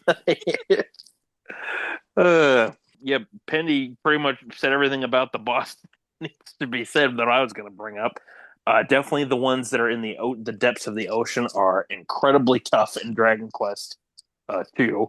Definitely save those for post game, because if you're like me or like Jen, you're like you see the ghost ship, you're like, oh hey, let's go try that out. Nope, never mind, not doing that now. Yeah, and it was like I was kind of beating my head against a wall. I tried like 3 times to beat that guy before I gave up. I Yeah, was like, no, there's got to be some kind of thing. And then I'm like, it's healing more each turn than the damage I'm able to do. This is yeah. not working for me. I know my thought was to go to one of those nameless islands where you can find like really strong enemies, and maybe you're supposed to grind off of them. But I'm like, no, I haven't even fought in the final boss yet. Maybe this is what I'm supposed to be doing. But yeah, definitely those bosses, any of the ones that are involved with the ocean or like the depths of the ocean, were definitely tricky. That's for darn sure. I definitely hate the boss. What is it like? Hooktail or spine tail? What was his name? He attacks the village of Cole in Oh, Dragon Spike Quest Tail. One. Spike Tail. Spike tail. Oh Yeah, my god, Oh, that son of a gun. I hated that boss so much. especially in That Draconic. Oh, I can't even imagine that guy in oh Oh, draconic mode because yeah, like it was awful. bad enough. yeah, it took me probably like 5 attempts on Draconic to finally get him down. Oh my It god. was like at one point I even like, oh my god, I'm gonna have to go off and grind to come back. I was like, no, I'm gonna try this. I got an idea now. Because after a few, like, I will say that's one thing about Dragon Quest One that I at least appreciate. That for the most part, the bosses do have a pattern that they'll get into, and after they hit Yep. certain like HP thresholds, they'll change it a little bit. But you can still kind of plan a game plan around their patterns. Like there's that one that's in the fairy tower. It's the abandoned like fairy sanctuary that's to the south of Antlin in the Yeah. swamp area. There's that skeleton boss that you got to fight at one point, and Yes. he does a lot of physical stuff. Well, if you watch him, like he'll do certain times where, and even the Dragon Lord has it too, where like there's times where they kind of take a break from attacking for a bit, which is like if you follow the pattern, that's your cue to heal yourself up or to like try and apply any buffs to yourself, so you can then be like, Mm-hmm. "Aha, I'm ready for you now, dummy." He Yeah, attacks because back. Spike Tail will do like the two ice breath attacks in a row. He'll do that for 2 turns in a row every time he recruits more characters. Like Mhm. that's part of his pattern. Yeah. And Ugh. some people will do like defending champion for both those turns, and so they get Yes. little damage, and then they'll do stuff after that. Mhm. So it definitely paid too to try and go out of your way to try and find if you can manage it, beat some of the beat the ice dragon or the blue dragon that appears south of Cantland in like the swamp area and stuff. Because if you can beat that and possibly get yourself 2 different antifreeze earrings to equip, that helps a ton with Mm. mitigating some of that cold damage that And that and boss likes to and throw out. and that's some of the best experience you can get at that point in the game too, because if you beat 2 of them, that's like 1,200 experience right there. Mm-hmm. It's it's definitely not a good idea to go down there too soon. But if you can manage it, No. you're gonna be, and you can get those earrings, and you're Yep. gonna be sitting pretty. But yeah, I really liked a lot of the new bosses. Some of them were just like, oh my god, this feels like way too difficult. Like the stupid mummy boss before you get the boat in Rippleport. Hate hate that boss, and the wizard that they fight together with. But yeah, overall, I liked a lot of the new bosses, and I enjoyed the challenge from them. I definitely felt like with this, like this must have been what it was like to play like the original, where like the game would suddenly get real difficult and then like throw something at you, like, oh my gosh, what happened? I must be playing bad. I think I messaged that to Platy at one point where when I was playing through one, I'm like, this must have been what it was like to play like the original, like way back in the day. Like this is crazy. I But think yeah, I was gonna say I think Austin and I came to that same thing. We were like, how did they like add all this quality of life and improvements and still left it the same? It's like playing the NES game. yeah, but yeah, and like Pendy said, I really like the addition of the new dialogue and stuff for the the bosses or the generals of Dragon Quest Two, because it was cool how you actually got to see a little bit more character out of them versus instead of like they're just like, haha, now I'm here to fight you at the end, haha. But yeah, what about you, Jen? What do you think about the all the new faces and expanded bosses and such? Well, I mentioned before that I really liked the way that they did it. It felt like there was a little bit more gravitas to some of the, fights just by even having boss music playing in them, to be completely honest. Because like, you play the original version of Dragon Warrior 2, and it's like, oh look, these monsters are different, but I guess I just have to fight real hard. You don't really realize that you're doing this boss gauntlet until after you've gone through it. So I will say that the gimmicks were more about making sure that you didn't play the game like you did when you played it the first time. And I liked that. Like the new bosses were the kind of bosses where they were pretty much saying, you can't just smack me to death. You have to use some strategy. And it can't be the same strategy you use for every fight where you just buff and hit, and that I appreciated, but sometimes it did get tedious. In 1, I wiped a couple of times. In 2, I didn't wipe nearly as much. And I feel like it just had to do with the way I was able to kind of set up and protect myself versus just, being a one-man show in 1, I think. Made it a little harder to really. I'm not the kind of person who likes to waste a turn on something like buffing if I only have one character, right? I wanna, like, smack something right away. Mhm. That's like my default is like hit it hard, and then if there's another character who can keep me healthy, that's fine. So overall, I like that the game made me think. It made it more thought provoking as you played it. You had to be more strategic, and I like that. I thought it was the right amount of bosses, but again, there were a couple annoying ones out there. But overall, I think it was good, and I was happy with the changes. I think they fit. All righty. I it was pretty good. I liked a lot of the additions. Maybe not so much the challenge. I'm not in Dragon Quest for a lot of challenge a lot. So, but a couple of the bosses in Dragon Quest One were, as other people said, no joke, a little tough. I think a couple of them took like 4 tries to get through. I did better in Dragon Quest Two, but again, I didn't do the post game. So, uh, it was. I enjoyed all what Pendy said about all the Dragon Quest Two not post game bosses, but especially Hargon's new 4 bosses. Lots of good story with that. So, not much to add to what you guys said. Getting ready to wrap this up. Yeah, so with that, what are our final overall thoughts? What did you think? And what version will you play the next time you play Dragon Quest 1 or Dragon Quest 2? Will it be this version? Or do you think the original is the best or one of the remix in between? Angus, we'll start with you. I was gonna make a joke and be like, "Yo, I actually didn't care for these remakes at all." Despite just talking positively about them for like 2 hours. Actually, Actually, I didn't care for them very much. Again, I have no, no. I really enjoyed these remakes a lot. Like as we've discussed, a lot of great new details. The gameplay is just as solid as any other Dragon Quest game is. Great exploration, even though it's a game that we've all replayed probably several, or games that we've replayed several times over the years, either with different versions or the same versions. There's a lot of really cool new stuff added to these that I feel, not only are they worth your time checking out, but they were definitely worth the wait after how good the Dragon Quest III HD 2D remake was that we got back in like the tail end of 2024. So it was hard to wait for a year to get these the follow up remakes, but it was worth it because they added a lot of great new things, had that same Dragon Quest charm to it, and they definitely have their difficulty to them, which may be a little hit and miss for people. But it was a great time overall. I loved it, and I definitely am going to replay these ones in the future before I probably replay one of like the older versions or something. I still have a lot of fondness for the Game Boy Color remakes of yes. 1 and 2.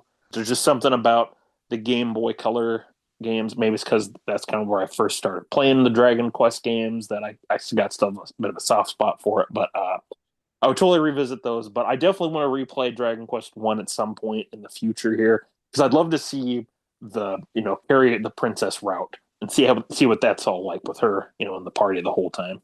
Or not in the part. You guys know what I mean. Carrying around, being her escort. But what about you, Platty? What is your takeaway and final thoughts? Dragon Quest Two, I said it, 10 out of 10, perfect. If I ever go back to 2, it's this. Like Dragon Quest Two was just another game you had to get through to get to all the other Dragon Quests in the past. But Dragon Quest One, I don't know. I don't know. I loved that version that Nightfly made a few years ago, Dragon Quest Plus, I think it was, the fan made game. Not just because my name's in it, but I enjoyed it. I liked the fun things that he did with it, and it could still be a short, it could still be a sweet, but he added little things here and there. And I don't know, like I being like my first ever RPG, I have so much memory of that original Dragon Quest One experience that I don't know. It's hard to. It's nice to see it all redone, but it's a complete different game for me. Like in my head, that's not even Dragon Quest One. Mm. It's reimagined, but nice. I don't know if I'd ever go back to the Dragon Quest One this way. Hmm. Pendy. So for both of these games, I loved how they took big swings while still staying true to the spirit of the originals, like adding a fourth character into multiple enemies in one, adding new bosses, expanded story and characters. I loved all of this that they did in both of these games, and they had so much potential for doing stuff like this because of how bare bones they were from back when they were originally made. And also, like, there's little details that I love in these games too. Like one of my examples for that would be the loading screen for two, where it shows all the party members that you currently have. And even if someone dies, it'll show them in coffin form, just kind of trailing Mm. along. Hmm. That Well, that was one thing that I thought was kind of cool with the 1 and 2 remakes. It was kind of almost a shout out a bit to what they did for the Live Alive remake from back in 2022, because they did the same thing. Like whoever was in your active ah, party at any point in the game at that point, they would actually have them on the loading screen, like walking along on the bottom, just like how 1 and 2 did. So that was kind of cool that the team that works on these HD 2D games that kind of brought that back as like, hey, here's a fun little thing. oh, that's cool. Yeah. Yeah, and then there's other moments or mechanics in these games that I loved a lot, like fun little changes, like how the Prince of Canic can wear cursed armor after getting healed from his affliction. That was great. I remember towards the end of the first time I beat the game before I did all the post game stuff, like most of his gear that I had on him was all cursed armor and weapons. It was so much fun to be able to do that. And there's just such great upgrades to how the fight mechanics worked in both of these games, in my opinion. And they both of them just look so good in these HD 2D graphics. I know we've gone over that before in past episodes, but I'll use a more recent example of what we haven't talked about would be like the snowing effects in Hargon's castle were so very good seeing that, and even seeing like the snow come through the windows, the open windows Hmm. that they had. That just looks so good in that HD 2D style. Hmm. And for me, these are these are now both of my favorite versions of the games. And I've always loved what Yuji Horii and his teams have done with all the Dragon Quest remakes going back to the Super Famicom era. Like they're just so good at making remakes of their older games where like other companies may kind of half-ass it or do something so off kilter that it's no longer the same game anymore. But with Dragon Quest remakes, you know that they'll still be true to the original with some fun upgrades, which I've always appreciated. And especially with these two new HD 2D remakes for one and for two and for three, like it's been a fun ride through this whole trilogy to be able to experience everything they came up for us to experience in these games. It's been great. What do you think, Jen? You Take us out. know, I really think these are the best versions that I'll probably be playing the most of. And that's not to say that there aren't other really, great options. I think that I will likely be replaying these next time I play. Another version I really do want to play at some point is the NES delocalized version Oh that was yeah. recently created, not that long ago, all that got finished. Shout out I to Jeff and Sparrow for Yeah, those games, and I've played all of them so far, and I'm looking forward to four, which I'm hoping I'm not stealing his thunder, but he has told us that he is working on four he's again. back So at it, yeah. yeah, I can't wait So until Cool. that comes out. I'm really excited to play that version too. Obviously, when I have a certain kind of RPG itch, I'm gonna play an original or the Game Boy Color versions like we were talking about. Those are great ones too. Hmm. Um, but this is gonna be the version I think I go back to the most. Just A, convenience wise, and B, just I really do love the additions to the story in both. I do like the idea that one is fleshed out. It's a kind of game where I actually have to save it and stop and come back to it instead of just blowing through it in a couple of hours. So I like that for me. But yeah, these are the versions. I think they're fantastic. And overall, I think I've said everything else about how much I love them. But just overall, this is probably one of my favorite remakes that they've done for a Dragon Quest game. It's up there with for me 8DS is another one that's a bet the remake is better. And so this is another one where I think the remake is better. Alrighty. Well, I think that's all for this episode of Slime Time. Thank you all for coming here tonight to talk about Dragon Quest 1 and 2 HD 2D remake, and special thanks to all of our guests. Bye, Jen. Yeah. Bye, Yangus. Thank you. Yeah, thanks for having me on. Thanks. Had a blast. We're a non-profit podcast. We won't use evil interdimensional beings to shake you down for money when we can offer you quality content for free. But if you do have some extra gold that's just completely burning a hole in your wallet, pouch, bottomless bag, treasure chest, or hanging wall sack, and you would like to donate anything to a website that's been supporting Dragon Quest fans for over 25 years, stop by the Dragon's Den by clicking the link in the show notes. There are several ways to support the Den, including the affiliate links that don't cost you anything extra when making other purchases, including the games we just talked about tonight. Mm-hmm. We even have a Slime Time t-shirt that was designed by our resident artist, Dwayne. See the link for it in the show notes. You can direct comments or questions for the podcast on X, Blue Sky, and Instagram at DQ Slime Time. Join in tons of DQ discussion at the Dragon Den's forums or Discord, the Dragon Questers Facebook and Discord, and our Slime Time Facebook group. Please like, subscribe, and write a review for the podcast. Dragon Quest Slime Time. Sliming off.